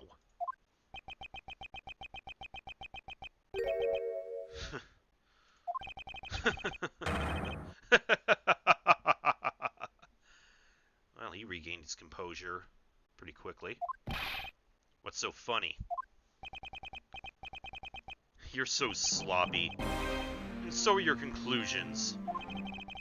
I still insist that I watch the show, or most of it in any case. What do you mean by most of it? Oh, you see, during the show I left my seat for a spell to visit the bathroom. Oh. So that's your excuse. I assumed that was when that dramatic scene was played out on stage. That's the lousiest, lamest excuse I've ever heard in my life, pal. Just because he got the name of the move wrong. We can't really use that as proof that he didn't watch the show at all.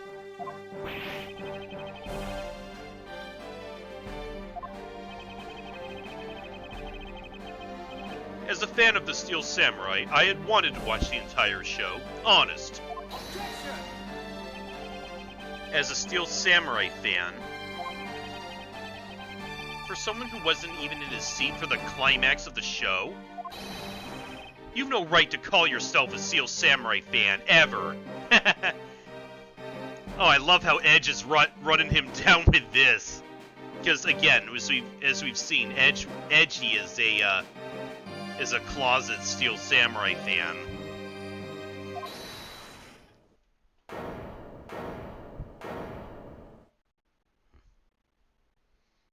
Wait, what? Who is that just now? What?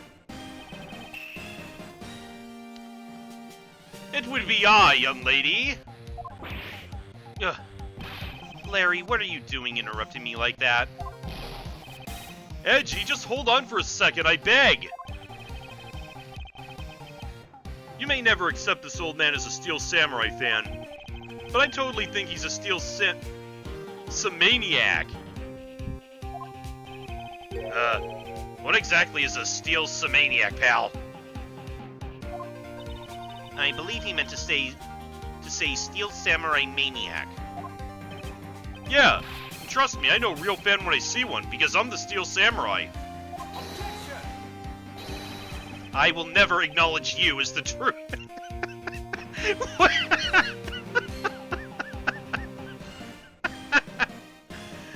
I will never acknowledge you as the true Steel Samurai.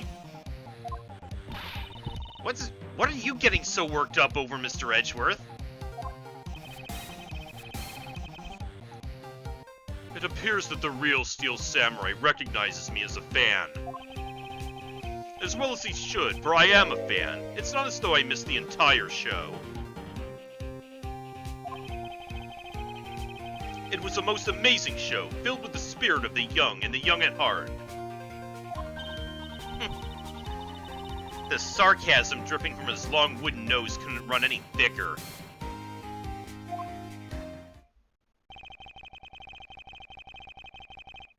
Getting the name of the move wrong only proves that he didn't watch the last scene. What I really need here is something more definitive. Something that links Mr. Alba directly to the murder of Mr. Manny Kogan.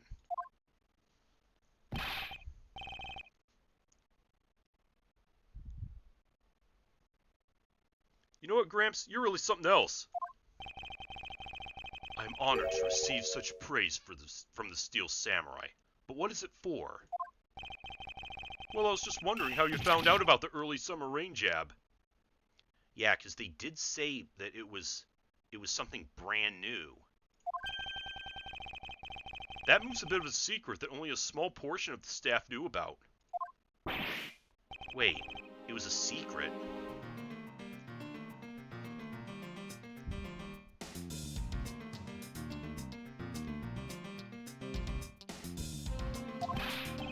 Larry, wait, what did you just say?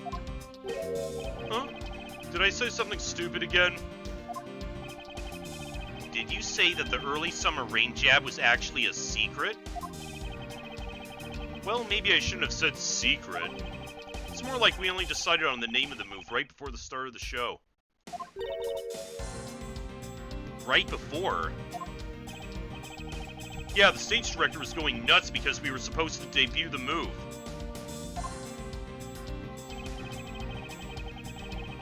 About 5 minutes before the show, we threw it up on the dressing room's whiteboard. And the card is in there. Oh, I see where this is going. Early summer rain jab. That's kind of how we decided the name of the move. But by that time, I already bent the spear, so I guess the whole thing was kind of pointless.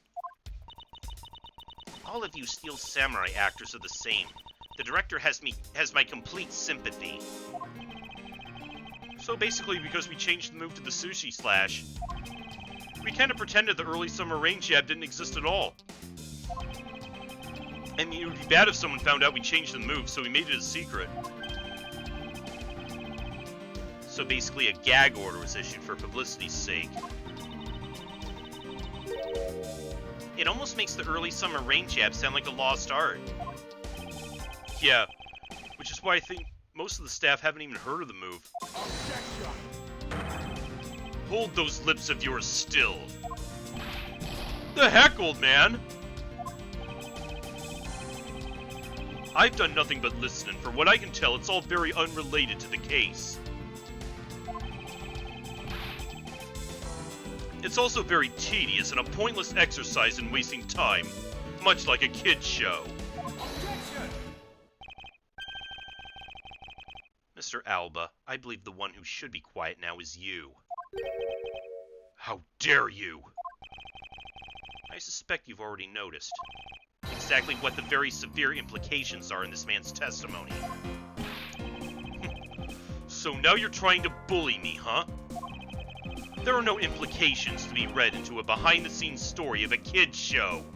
Knuckle back! Don't even think about trying to slither your way out of this, Quercus Alba.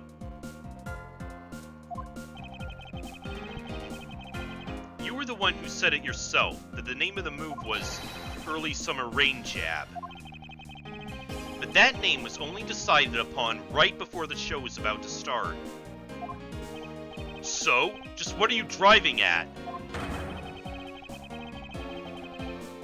That the name of the move you told us was never used in the show or said aloud. Now then, would you care to tell us about how you found out the name of that move? Because I can only think of one way you could have known. Quercus Alba, this is the only way you could have known the name of the special move. He saw it on the whiteboard when he came in to get the... when he came in to grab the cart. You knew the name because you saw it. You saw it on the dressing room's whiteboard. The staff members who knew were keeping it a secret. So you couldn't have simply gone up to a staff member and asked. Which means the only other option left is that you saw it on the whiteboard.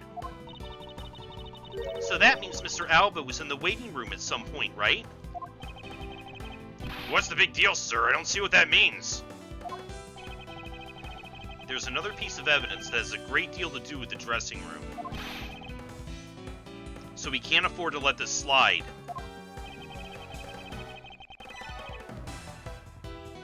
This is related to both the dressing room and to Mr. Koken's murder. Where is it? There. Take that! The pushcart that was used to move the body was right there in the dressing room. During the show, the pushcart awaited its turn to be pushed on stage in the dressing room.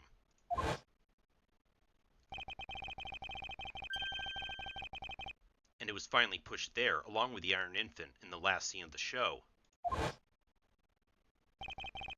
And then, right after the show ended, it went into Alabast, along with the Steel Samurai. And Koken's body. Which means the only time the killer could have placed the body inside the pushcart was when the pushcart was in the dressing room backstage. So basically, the killer has to be someone who visited the dressing room during the show. Precisely.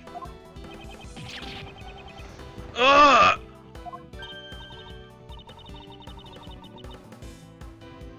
Oh, but wait. What if, and this is just a what if, what if the murder didn't take place in the dressing room? What do you mean, Kay? I have to admit, she brings up a valid possibility. During the show, the dressing room is supposed to be devoid of people. Anyone going into the private dressing room would stand out like a sore thumb. But despite that, the killer still managed to move the body with the pushcart. Correct, and it's because of this setup of the theater's dressing room that it would be the ideal location for the murder of Manny Koken. Quercus Alba, during the show you went down to the dressing room, and I want to know why. Yes. Yes, I was there. I went into the dressing room. I knew it! I'm placing you under arrest right now, pal! Got that? Arrest! Objection! Not so fast. What is it now? Don't I deserve a chance to explain myself? Explain? What is there to explain? I believe I told you earlier that I went to the bathroom. Well, I got lost when I did. You got lost in your own fucking embassy? Are you... Wow. Okay, you are truly grasping at straws now. I wanted to ask for directions, but when I opened the dressing room door, no one was inside. And that's when I saw the name of the move on the whiteboard. You punk. Still trying to get out of this? Do you really think you can get away at this point?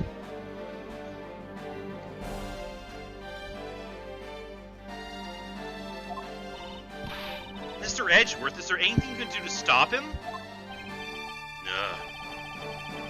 I don't have enough evidence on hand to do anything. I don't have the airtight evidence I need to put this man away for good. But if that's what I need, then perhaps... Agent Lang, I believe an investigation of the dressing room in question is in order. It's possible we may find new evidence there. Yeah, if Mr. Edgeworth pokes around in there, I'm sure he'll find some new facts, pal. Oh, and if we use Little Thief, we may even learn something from our recreation. We don't need to do any of that. What? Wolfie, how could you? I'm not saying this to be mean. It's just that we've already searched there. My men really are something else. And they found nothing? There's only one thing I can say to you, sis, and that's they found nothing. That's it. So nothing that would indicate that Koken was killed there. I guess you're right. If they found something, they would have reported it to us. And... because that's one thing that's getting to me, is the fact that cause of death, single stab to the base of the neck. So that tells me they would have had to have severed... they would have had to have, like, severed the jugular or something, which... there should have been a big pool of blood around wherever he was killed, right? Unless there was a major effort to clean it up.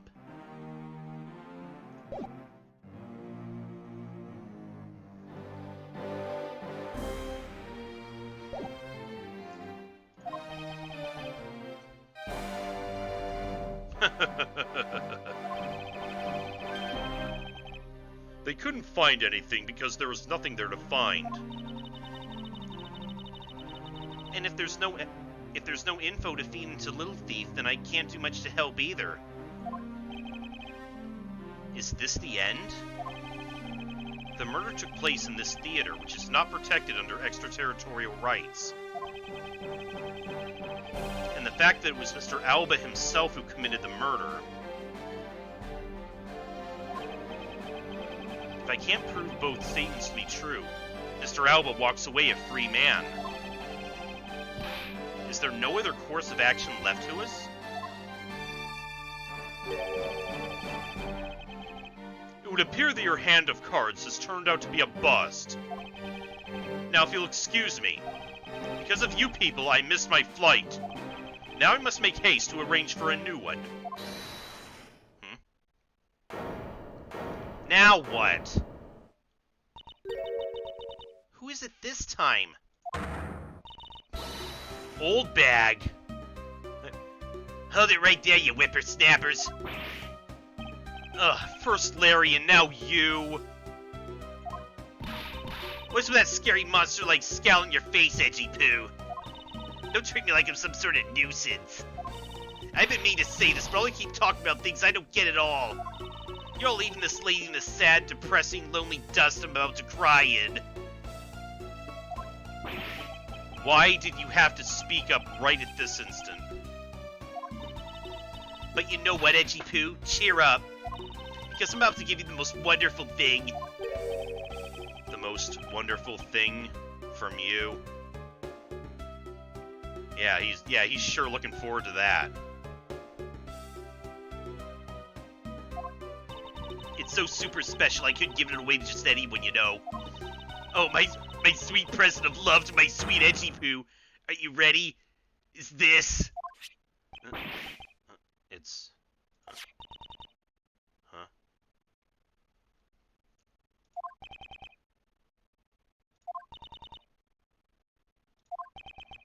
It's... a box of those samurai dogs, right? Yes, oh, Edgy Poo, here, go on and eat one. You'll feel as right as rain. What?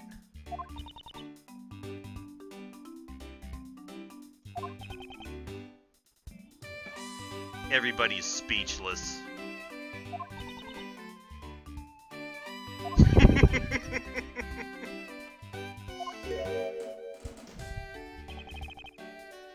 Are we through here? Why did everyone get so quiet all of a sudden? Edgy Poo! Tell me you understand the depth of this lady's love for you. I'm not the one to hand out snacks willy-nilly, you know. No, sir. The thought occurred to me that maybe it would be good if I fed you and made sure you were nice and full. One day, it's my dream to serve you. It's one of my own homemade food. I mean, isn't the desire of every woman to make sure that we love everyone goes sorry this way. Mr. Edgeworth, can you do anything about her? Unfortunately, no. Unfortunately, no. There is no power on Earth that can silence that one. That can force that woman into silence. Whoa, gee. And who gave this woman a sword? But I'm so sick and tired of it. All you people do is look down on me.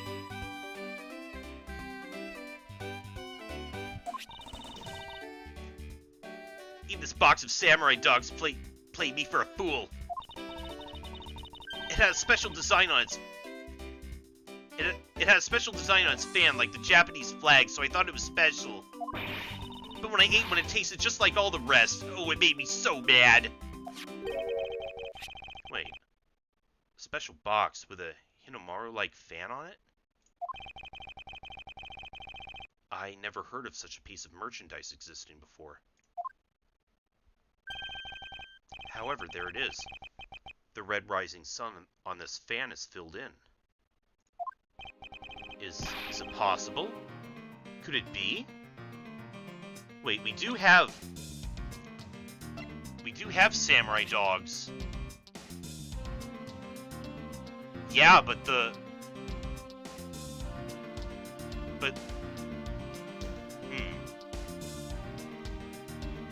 yeah, the red rising sun image. Again, that's not filled in. What importance is that, though? After the show, the samurai dogs were piled up on the dressing room floor. However, there's no such thing as a rising sun dog.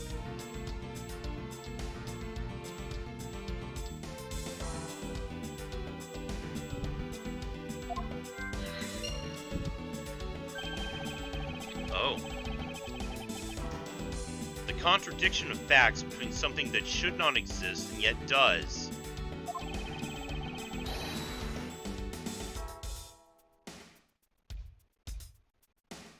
The rays from this rising sun may be just what we needed to point us in the right direction.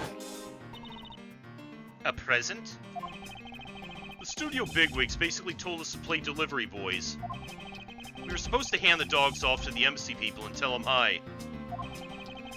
I had to pile them all into the pushcart just to move them all. So they were what were originally in the cart.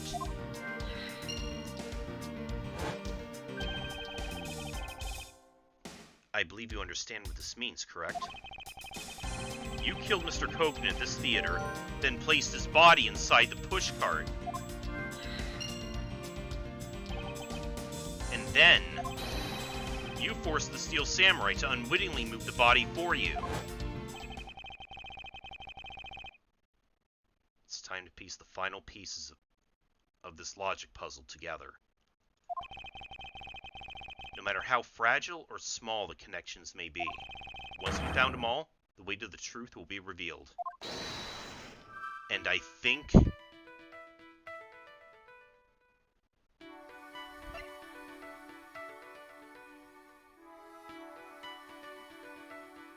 I know why that...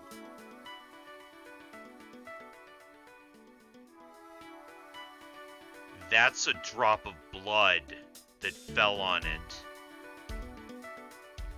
As these were being moved out, the killer took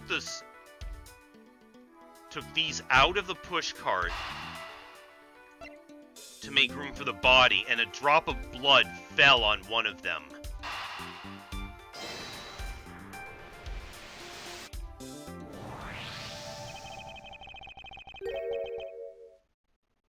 The killer used the pushcart to transport the body, which means they had to remove the samurai dogs from within first. Therefore, the samurai dogs that were piled up on the dressing room floor were most likely taken out of the pushcart by the killer.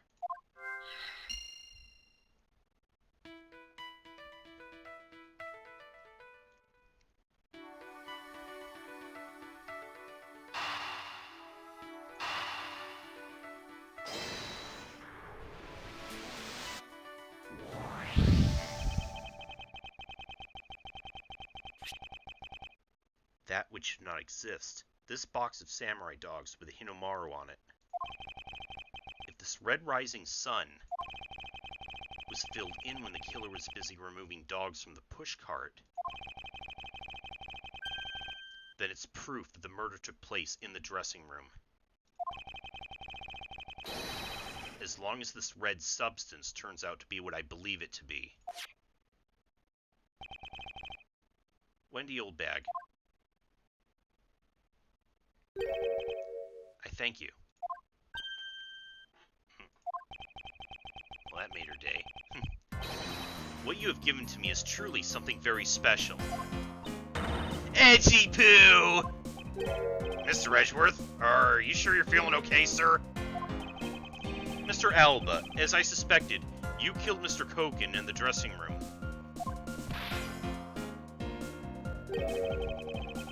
How many times must I listen to you repeat yourself? Haven't you figured it out yet? Your words are meaningless, worthless, and powerless.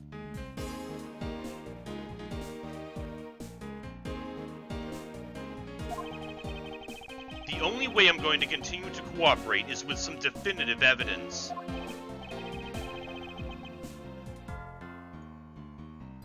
That arrogance, that self-confidence. You believe you've erased every last piece of evidence that could incriminate you. However, there remains one piece here, and it is what will put you away for good. You're bluffing. Huh. Hey, Mr. Prosecutor, sounds like you finally found him. You finally found the fangs we need to go after this guy's juggler. So tell us, what about that box of samurai dogs is going to put the old man away? The trace evidence that will bring him down? Why, it's here, of course.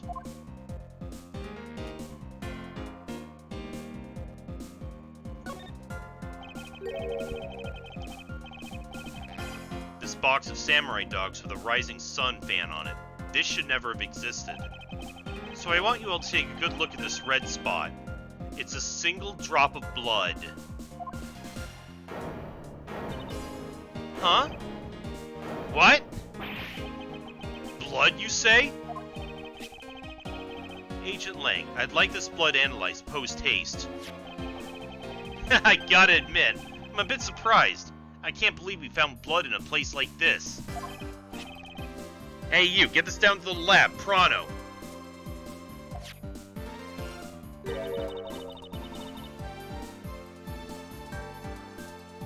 But why was there blood on that box to begin with? If we think about the flow of the crime, I think the reason will become obvious. Larry, you said you transported the samurai dogs with a pushcart, correct? Oh, yeah. You have a great memory, Oji. That pushcart was a bit too big for my son, you know what I mean? So to make sure everyone could see him, I had to pile some stuff in. I figured the samurai dogs were there, so I used them to fill up the cart. So if what Larry says is true, then what were the boxes doing on the floor? Ah, I see. The killer took them out in order to place the body in the pushcart. Exactly. And that's when I believe the victim's blood found its way into that box. But when my men investigated that room, not a single box of samurai dogs was in there. Because embassy staff members had already confiscated them.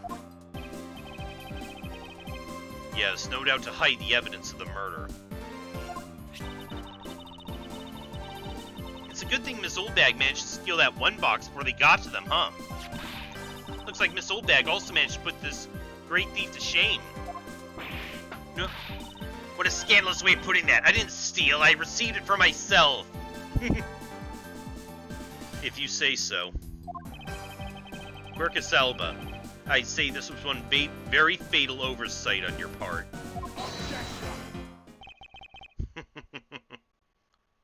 Oh, sorry to rain on your little love fest, however. He's not fazed by this. Even if that blood turns out to belong to Mr. Kogan, then what? So, Mr. Edgeworth, sounds like he's not ready to call it quits yet, huh? The sole piece of evidence that was left at the scene of the crime. That alone has shed light on a new fact. At the very least, we now have proof the murder occurred in the dressing room. And? You say it like it means something. Huh?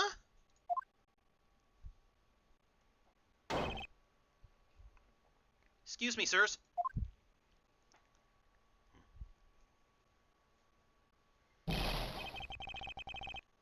Report. What were the results of the analysis? Sir, the analysis came back and confirmed the red substance is blood. I knew it. With this, Quercus alba... Objection! Huh? Mr. Edgeworth, I wonder if you might humor my question. Your question?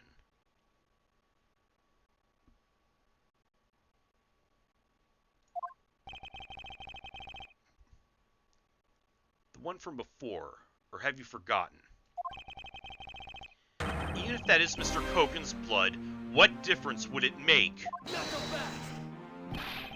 Like we already told you, it proves the crime scene was that dressing room. Objection!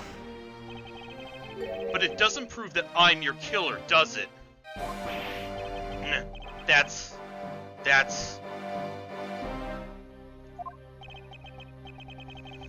He has a very good point. The blood in that box doesn't prove that Mr. Alba's the killer. Then, this evidence is meaningless. That can't be! We were so close, sir!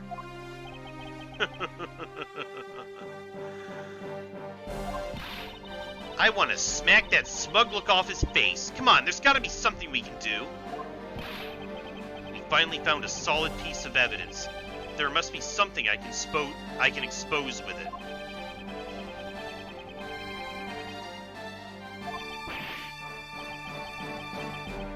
I can't think of a single thing.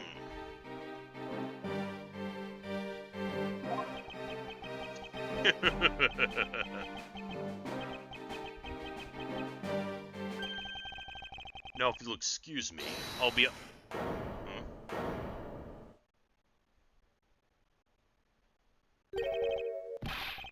Who is that? It's too late. I won't allow anyone to stop me now.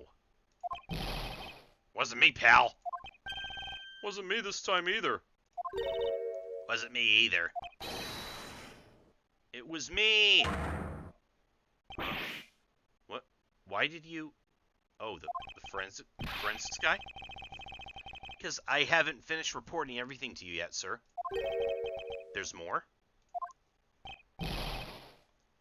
What? Hurry up and spit it out. Yes, sir. That blood I mentioned. It's not of the same type as the victim's blood. What? No. What? What? What do you mean it's not the same type? You mean it's not the victim's blood? If it isn't his, then whose the hell's is it? I don't know, sir. All I know is it's not the same blood type as the victim, sir. What should we do now, Mr. Edgeworth? I have no idea what's what anymore.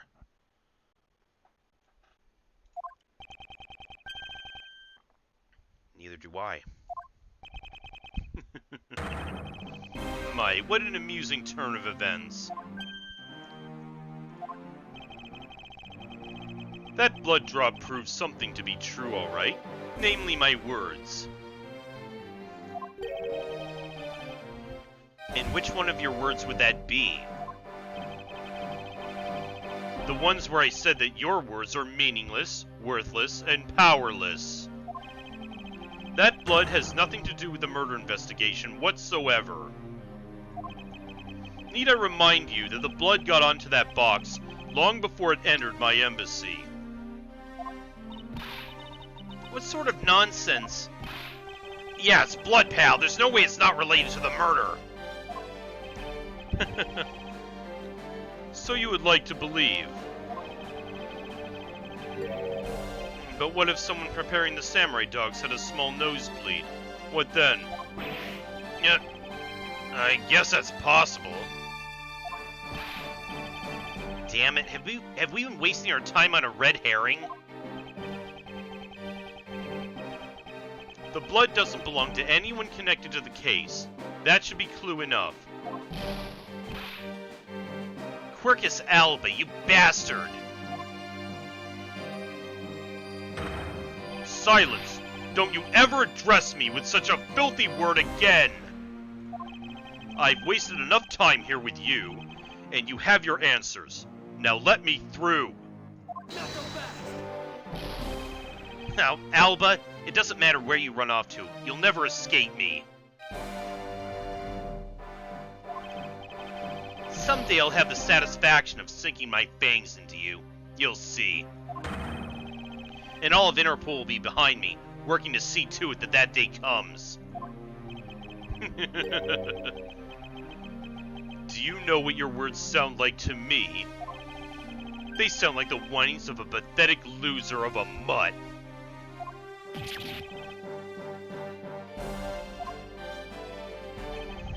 Is this really the extent of all that we can do? Is the blood really from someone completely unrelated to the case? Or is there another possibility? Someone other than the victim?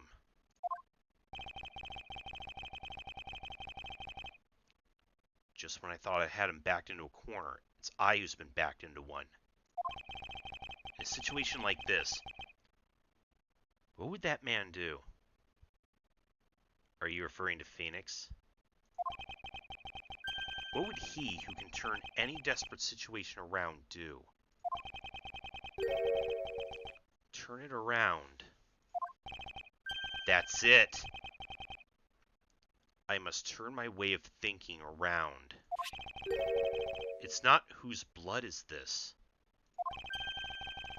It's whose blood could get onto the box like this. And if I think about it that way, if the blood got onto the box when the body was being placed into the push cart,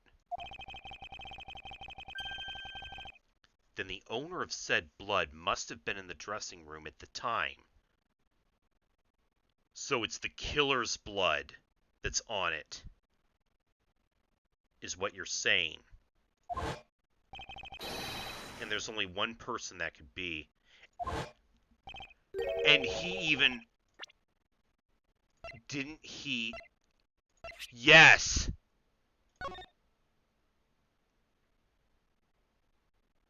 He said he was wounded by Damask too, but...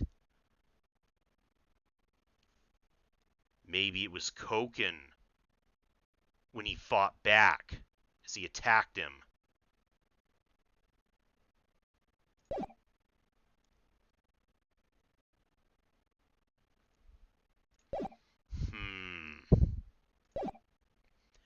Well, I must praise you for trying so hard. It's because of you kids that I was removed from center stage, and will be forced to live out the rest of my life in the shadows, unfortunately. But it's not a total loss, as the underworld will allow me more freedom than you'll ever know. Quite a boast to make. Freedom like what the raven feels as it flies through the dark night sky. You can't lay a finger on me, not now or ever. The arm of the law is powerless before me. Objection!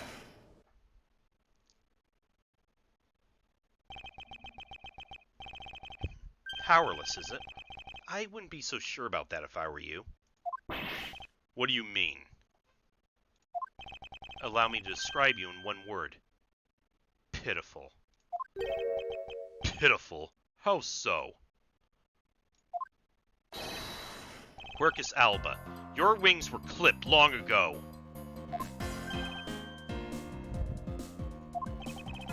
And for someone who's trying to fly away on them without noticing that fact, pitiful is the perfect word to describe you. Mere words. What do you mean by his wings were clipped, Mr. Edgeworth? Just what you think it means, Kay. We already caught him in our trap a while back. With an incredibly powerful, definitive piece of evidence. Hey, Earth to Mr. Prosecutor, care to speak in English? What are you talking about? What piece of evidence? The piece I speak of is, of course, this drop of blood. But we know it's not from the victim. I don't see how it remains relevant to the case at all. Ms. Von Karma, I believe that is exactly why it's very important to this case. And the part that's the most important is the fact that it's not the victim's blood.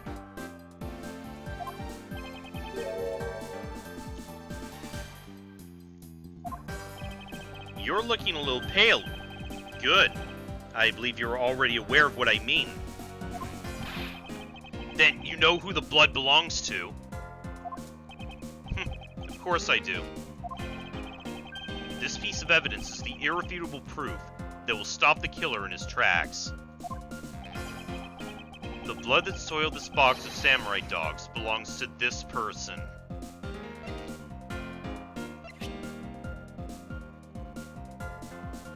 Take that! It's yours. The blood of the rising sun on this box belongs to you, Quercus alba. What? What? Why is his blood on the box of samurai dogs?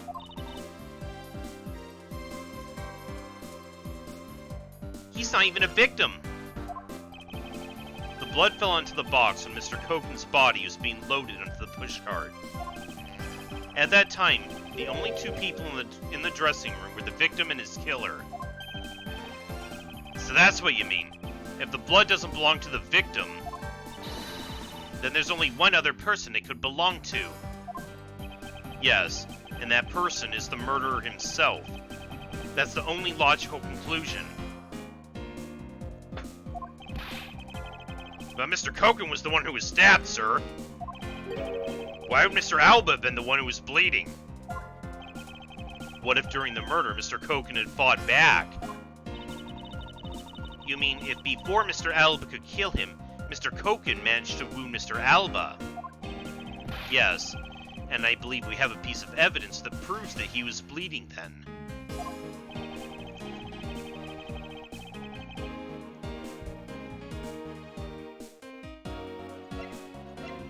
Yeah, it was this right here. Take that! Mr. Alba, you bear on your body a great wound. That was from when Damask 2 attacked me with a pair of scissors. Yeah, and that happened way after he was in the dressing room. Ah, but is that what really happened? You can manufacture a weapon by smearing blood on it, so I can't accept that as fact. Shall we try a test, Mr. Alba, and see if the shape of your wound matches the scissors? Objection! You really are something else, Mr. Edgeworth. You don't let a single thing slip you by, no matter how insignificant the possibility. You're one to talk, Mr. Alba. You managed to give the law the slip for 10 years as the smuggling ring's leader. No matter the danger, you can hide every last ounce of fear and anxiety from everyone.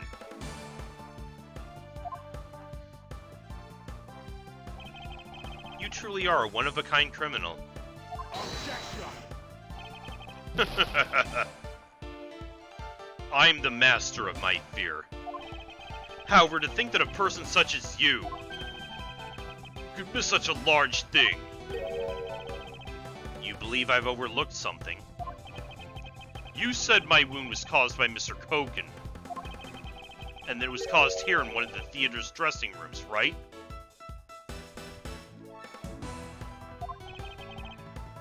Yes, that's correct. I'd like to point out that it's simply not possible. My wound is a stab wound, and one that can only have come from a blade. I wonder where you propose that such a weapon came from. This theater was packed with security guards. It would have been impossible for anyone to come into this area with a weapon of any sort. Just as Mr. Alba was able to bring in the Alabastian knife in a bouquet, there must have been some other way to sneak in a weapon of some sort. But as long as you can't prove what that other way is. All your talk about Mr. Kogan stabbing me is pure nonsense. So if that other way does exist, you better hurry and tell me now. With pleasure. Wait, what? This piece of evidence shows us how Mr. Kogan brought a weapon into this theater. It's the... He had this... He had the key on him. And we know that it can be transformed from a key into a knife. Among law enforcement, this piece is known as the Yatagarasu's key.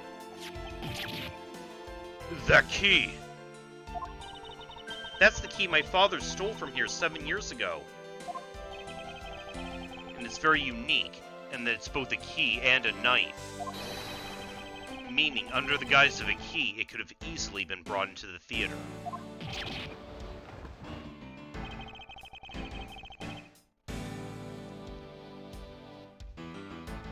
You couldn't dispose of the knife that stabbed you. Therefore, you wiped out the blood and placed it back in Mr. Kogan's pocket. After all, the key itself opens the safe in his office. And inside that safe, there is a document about Kadopian paper signed by Mr. Kogan. In order to make it look like Mr. Kogan died as the leader of the smuggling ring, you had to make it so the police were the ones that opened that office safe. All that hard work to save yourself only served to destroy you in the end. Shall we try matching this knife's blade with your wound, Mr. Quercus Alba?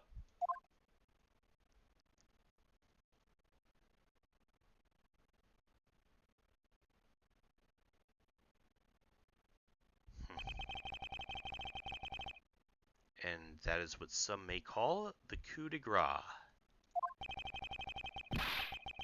Impossible. You can't take me down. Swine! All of you! Especially Manny Koken. It's all because of that man's betrayal! He sought to steal control of the smuggling ring from me by removing me as ambassador. Which is why he deserves to die while bearing the guilt for all my crimes for me. Oh, you're just gonna confess it all now. That's why I sent out the Yatagarasu's card and how this incident was born. Manny was supposed to be the smuggling ring's leader who was killed by the Yatagarasu. But I had yet another reason. Another story that was supposed to play out. Manny's death was supposed to bring everything to a close. And I would have gotten away with it too, if it wasn't for you meddling prosecutors.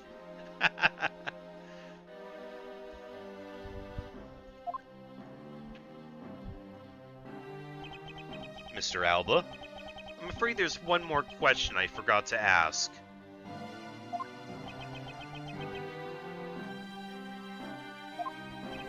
This country's, or Alabas, which country's court would you like to face first? Either way, it's game over for you.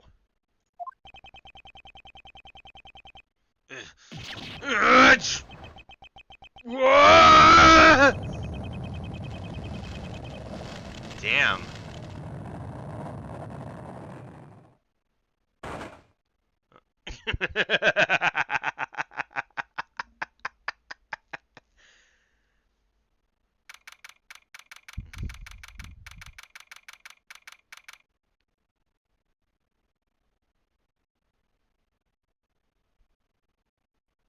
Oh, the defendant lobby, where a lot of this all started.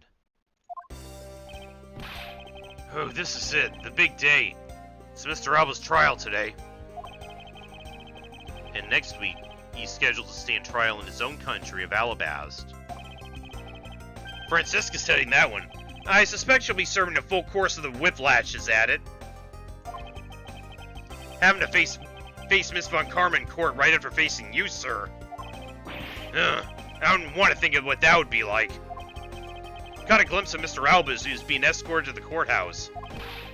Boy, he looked about as glum as I do the day before I get my monthly paycheck. You know, I've been thinking. That flight attendant, and even Mr. Portsman, were all Mr. Alba's secret agents. Correct. That smuggling ring was the common thread between all the incidents. Chamomile was to provide support during smuggling ops, using her job as an attendant. Mr. Portsman was to manipulate trials related to the ring to end in their favor. I-Fly Airlines and even the prosecutor's office. No one was safe from the smuggling ring, huh, sir? I suspect there are even more members of this ring spread throughout the world. Yeah, it sounds like such a big op that I can't even begin to imagine what it's like.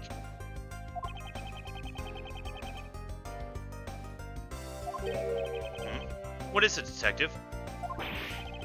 Nothing. It's just, well, come to think of it. Mr. Ernest Armano's trial is also scheduled for later today, sir. Oh, yes. I'm aware of that. Mr. Amano has been working with the smuggling ring now for over 10 years. He used the Amano Group's various connections worldwide to assist the ring. But all of that has come to an end as his conglomerate is now undergoing harsh scrutiny. I owe Mr. Amano a debt of gratitude, but he must pay his debt to society. Well, the arrest of both Mr. Alba and Mr. Amano. I guess that about wraps up the KG8 incident as well, huh? I suppose so.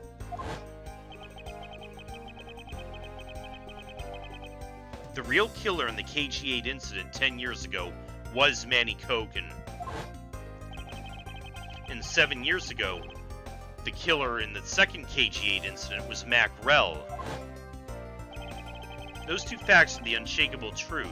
However, it seems a lot of effort was put into hiding these and other truths from us. And I will expose it all at the trials today. You're solving cases left and right today, aren't you, sir? Cease you and Jade man. Perhaps now these two brave souls who tried to make the truth known can rest in peace. By the way, I received some gifts from Ambassador Poliano. Shrimp, crab, beef. I don't need any of these, so I'm giving them to you. What? Seriously, sir? Wait, actually, I don't think I want them anymore. What, seriously, you who goes paycheck to paycheck on Insta Noodles? The way you're holding them. Don't tell me they're just coupons, sir. Detective Gumshoe, have you not read the paper recently? Ever since the two countries became Cadopia again, its economy has changed. Oh, so they did reunite. Really? And it seems Ambassador Poliano has reaped a few benefits of his own from it. He's been announced as the official ambassador of the newly reunified Cadopia. Oh, who's this?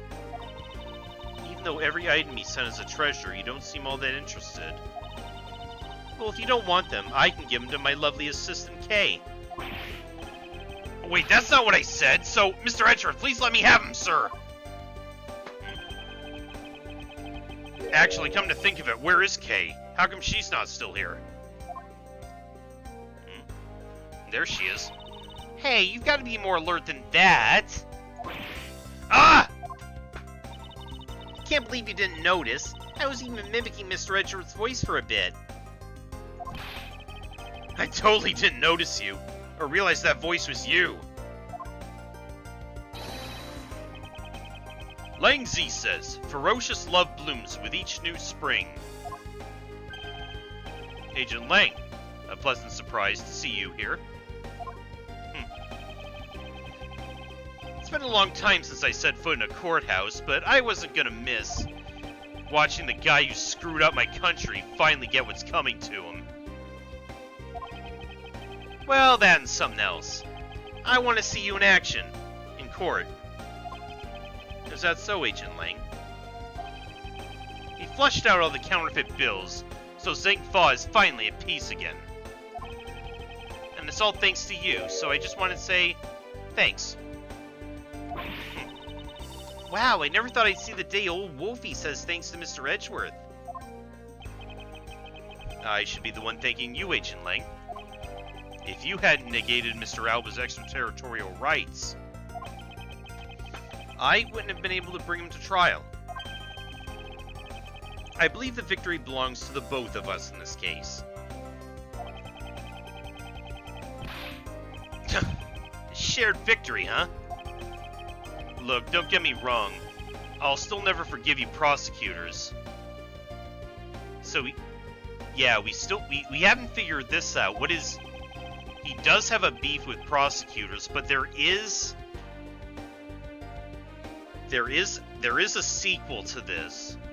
And I have zero interest in that truth that you talk about in court. I always done things my own way, and that's not about to change. Got that? I see. Well, I believe you should follow your own creed when you do your job. Yeah, and if there's ever someone your precious truth can't catch, feel free to sit around and cry about it all you want. But as for me, I'm gonna get that person no matter what. Alright. It's about time for the trial to start. I'll see you later. I'll be watching your performance from the gallery. I'll be looking forward to this. I prepared a whole ton of ticker tape for today's victory, sir. I'll help throw some around when Mr. Edgeworth wins. Hope you got enough, because I'm gonna go call my men up as well. A modest amount of ticker tape goes a long way.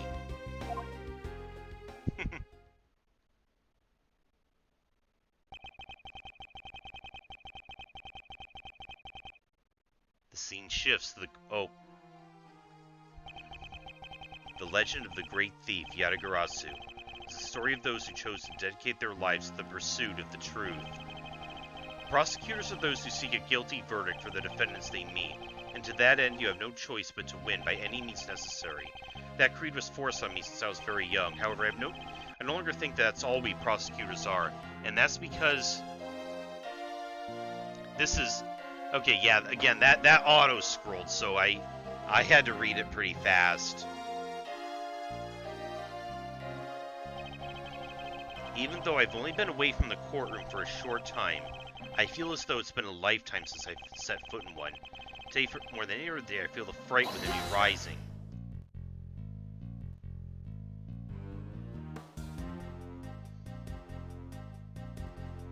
That was it then? That's...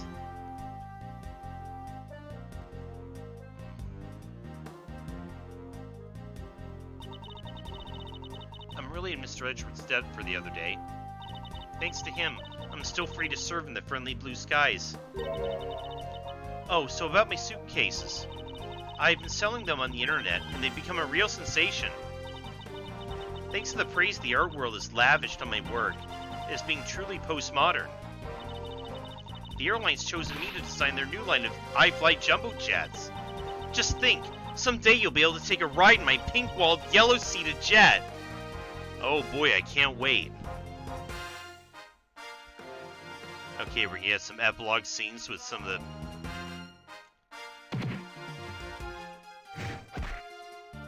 people from before. Edgeworth? Ah, the rudeness of a rude man! Because of him, my time and money is wasted! But more importantly, I'll receive the most fantastic treasure, the permanent statue of the Principality of Godopia. It weighs a bit light in my hands, but the Ambassador Palliano was most generous.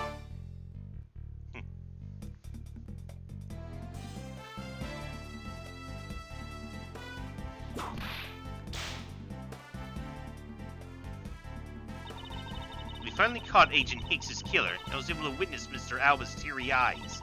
Feels good to finally bring everything to a close. I received another offer from Interpol to work another case in cooperation with them. However, the Godopian courts await. Godopia's air is supposed to be very fresh, so my whip should find the new vigor there.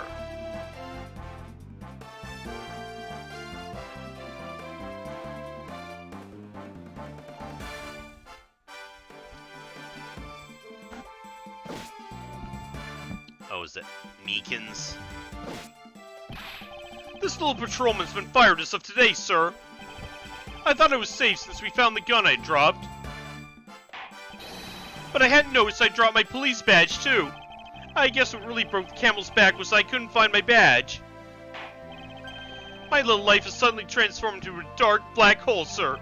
I think I'll go to the courthouse and file a complaint with Ruffles Man. What the hell?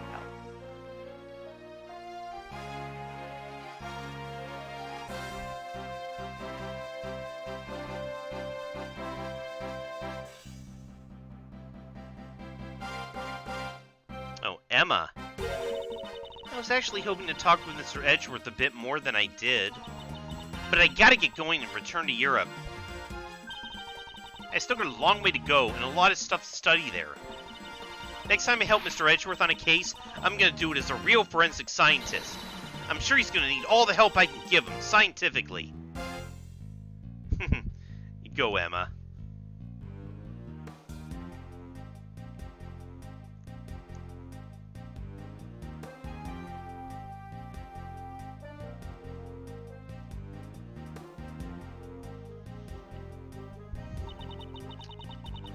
Because the kidnapping was staged, I was let off easy.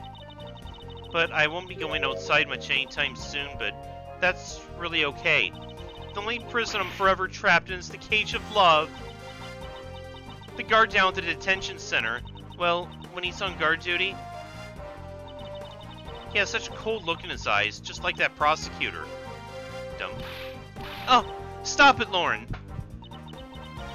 When will you ever learn to stop being a prisoner of love? Oh, dang, this girl.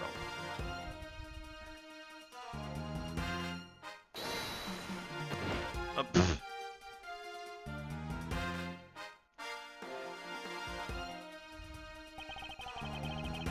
It appears there are all sorts of drama that takes place outside the courtroom. Since we judges are here day in and day out, I've only heard a few rumors, but... Apparently, Mr. Edgeworth teamed up with a thief and became a detective. Maybe I should team up with a bailiff and try to become a lawyer or something.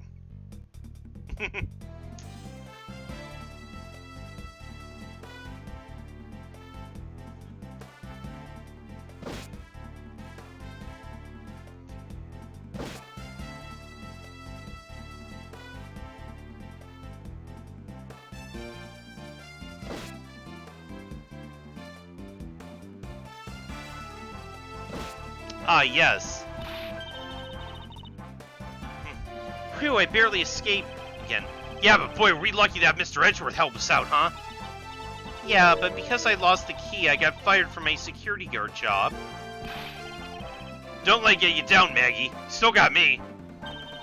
You're right, sir. I won't be sad. I'm gonna pick myself up and get through this. I wonder what my next job should be. Oh, this is actually kind of fun. Almost forgot about Maggie. Yeah.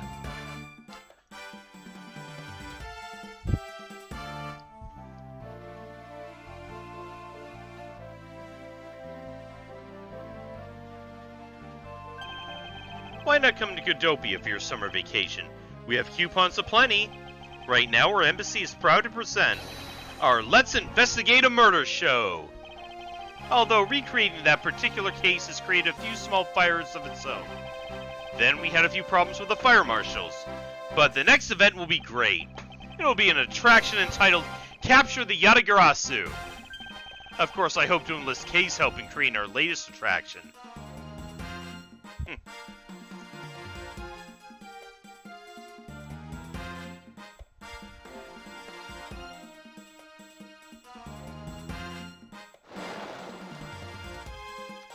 But I can't believe that Mindy ditched me and went to Japan. But it's okay, because that's how I met Miharu. We're planning to go to Paris soon and start a business. We're gonna sell Blue Ocean dogs. They'll sell like hotcake hot dogs for sure.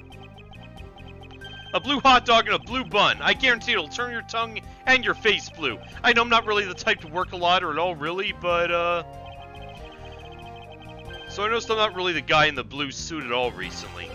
I wonder what's up. Well, the next time we meet, I'm gonna make him eat one of my dogs. Context.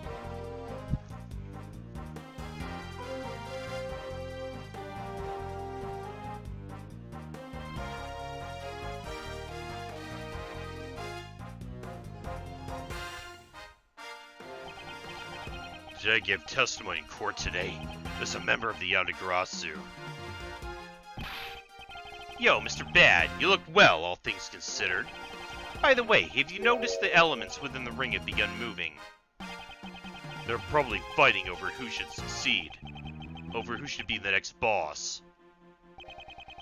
Although, to be honest, I wish I could forget I've ever heard of that smuggling ring. Lang Zi says, thoroughly bite the poisonous snake from head to tail. No one runs afoul of the law and escapes this wolf's fangs. I'll get you all yet. Oh, youth. When did I become so old, I wonder? I had begun noticing the gray hairs in my beard more. I'm thinking of retiring my mirror. Oh, there's Keiji Inafune, who's executive producer on this.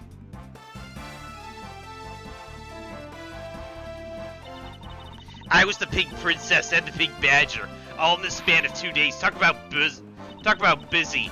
But it's alright, because I got a letter from my beloved Edgy Poo. Please take care of your hip, And when you wish to speak, first take off your headpiece. What does he mean by that last statement? It's not like I enjoy being under a headpiece every time I see him. An alien and some creepy, fuzzy pink animal. That was the Pink Princess. Right here with Justice. That is a great man. It says I just have my head. Wear my own costume or something. That just sounds like a terrible idea.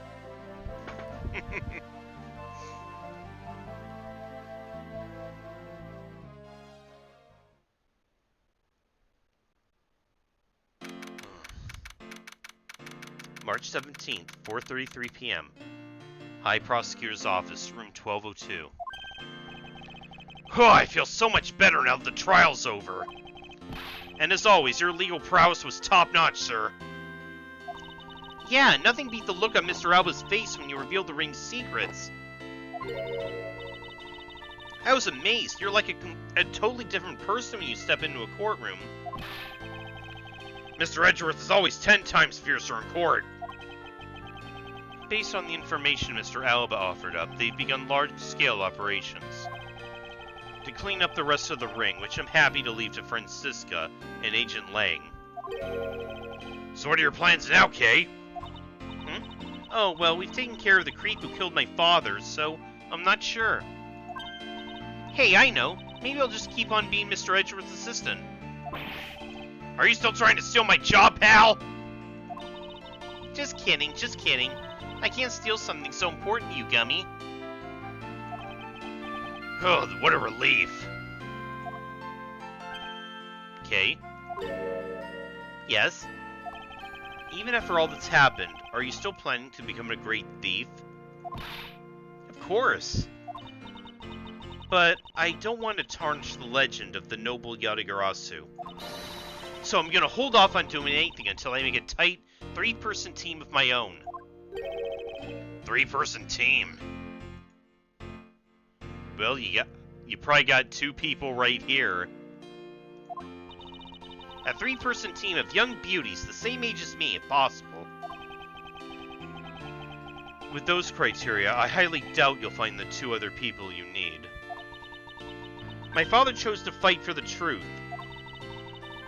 I think that's what was so noble about him.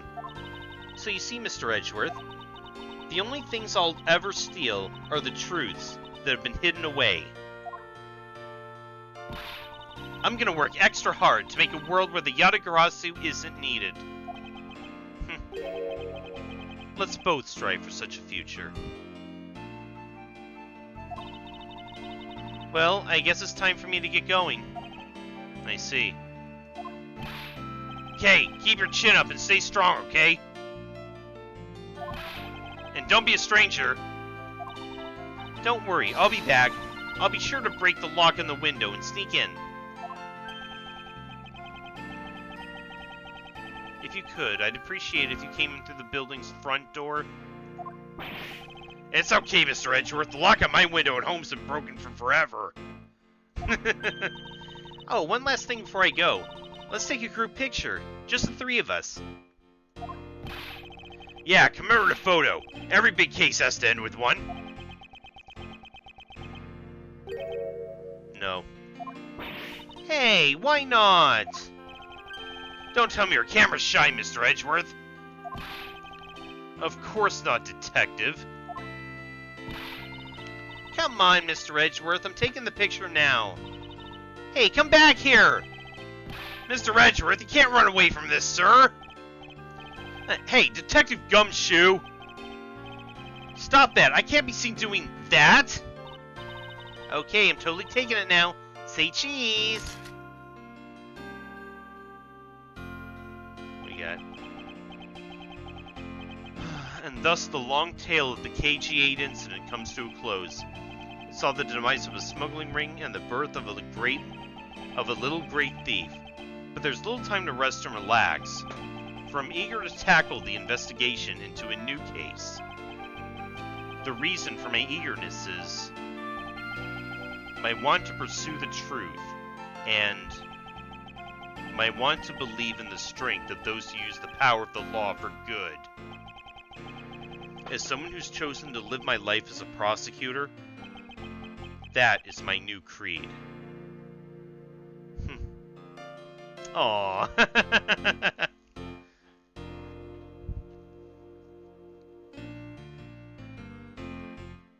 That gonna be our new Yatagarasu? I hope so.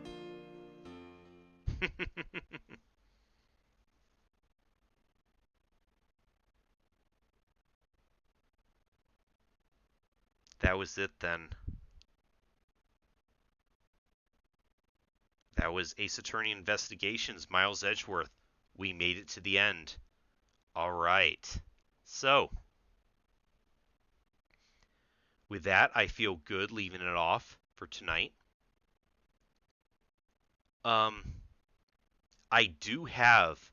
I did find the fan-translated version of the second game. Again, the second one did not get an official international release, but it did get a fan translation. So next Saturday, I plan on starting that one up. Tomorrow will be Castlevania Harmony of Dissonance, where I hope to finish that game up. So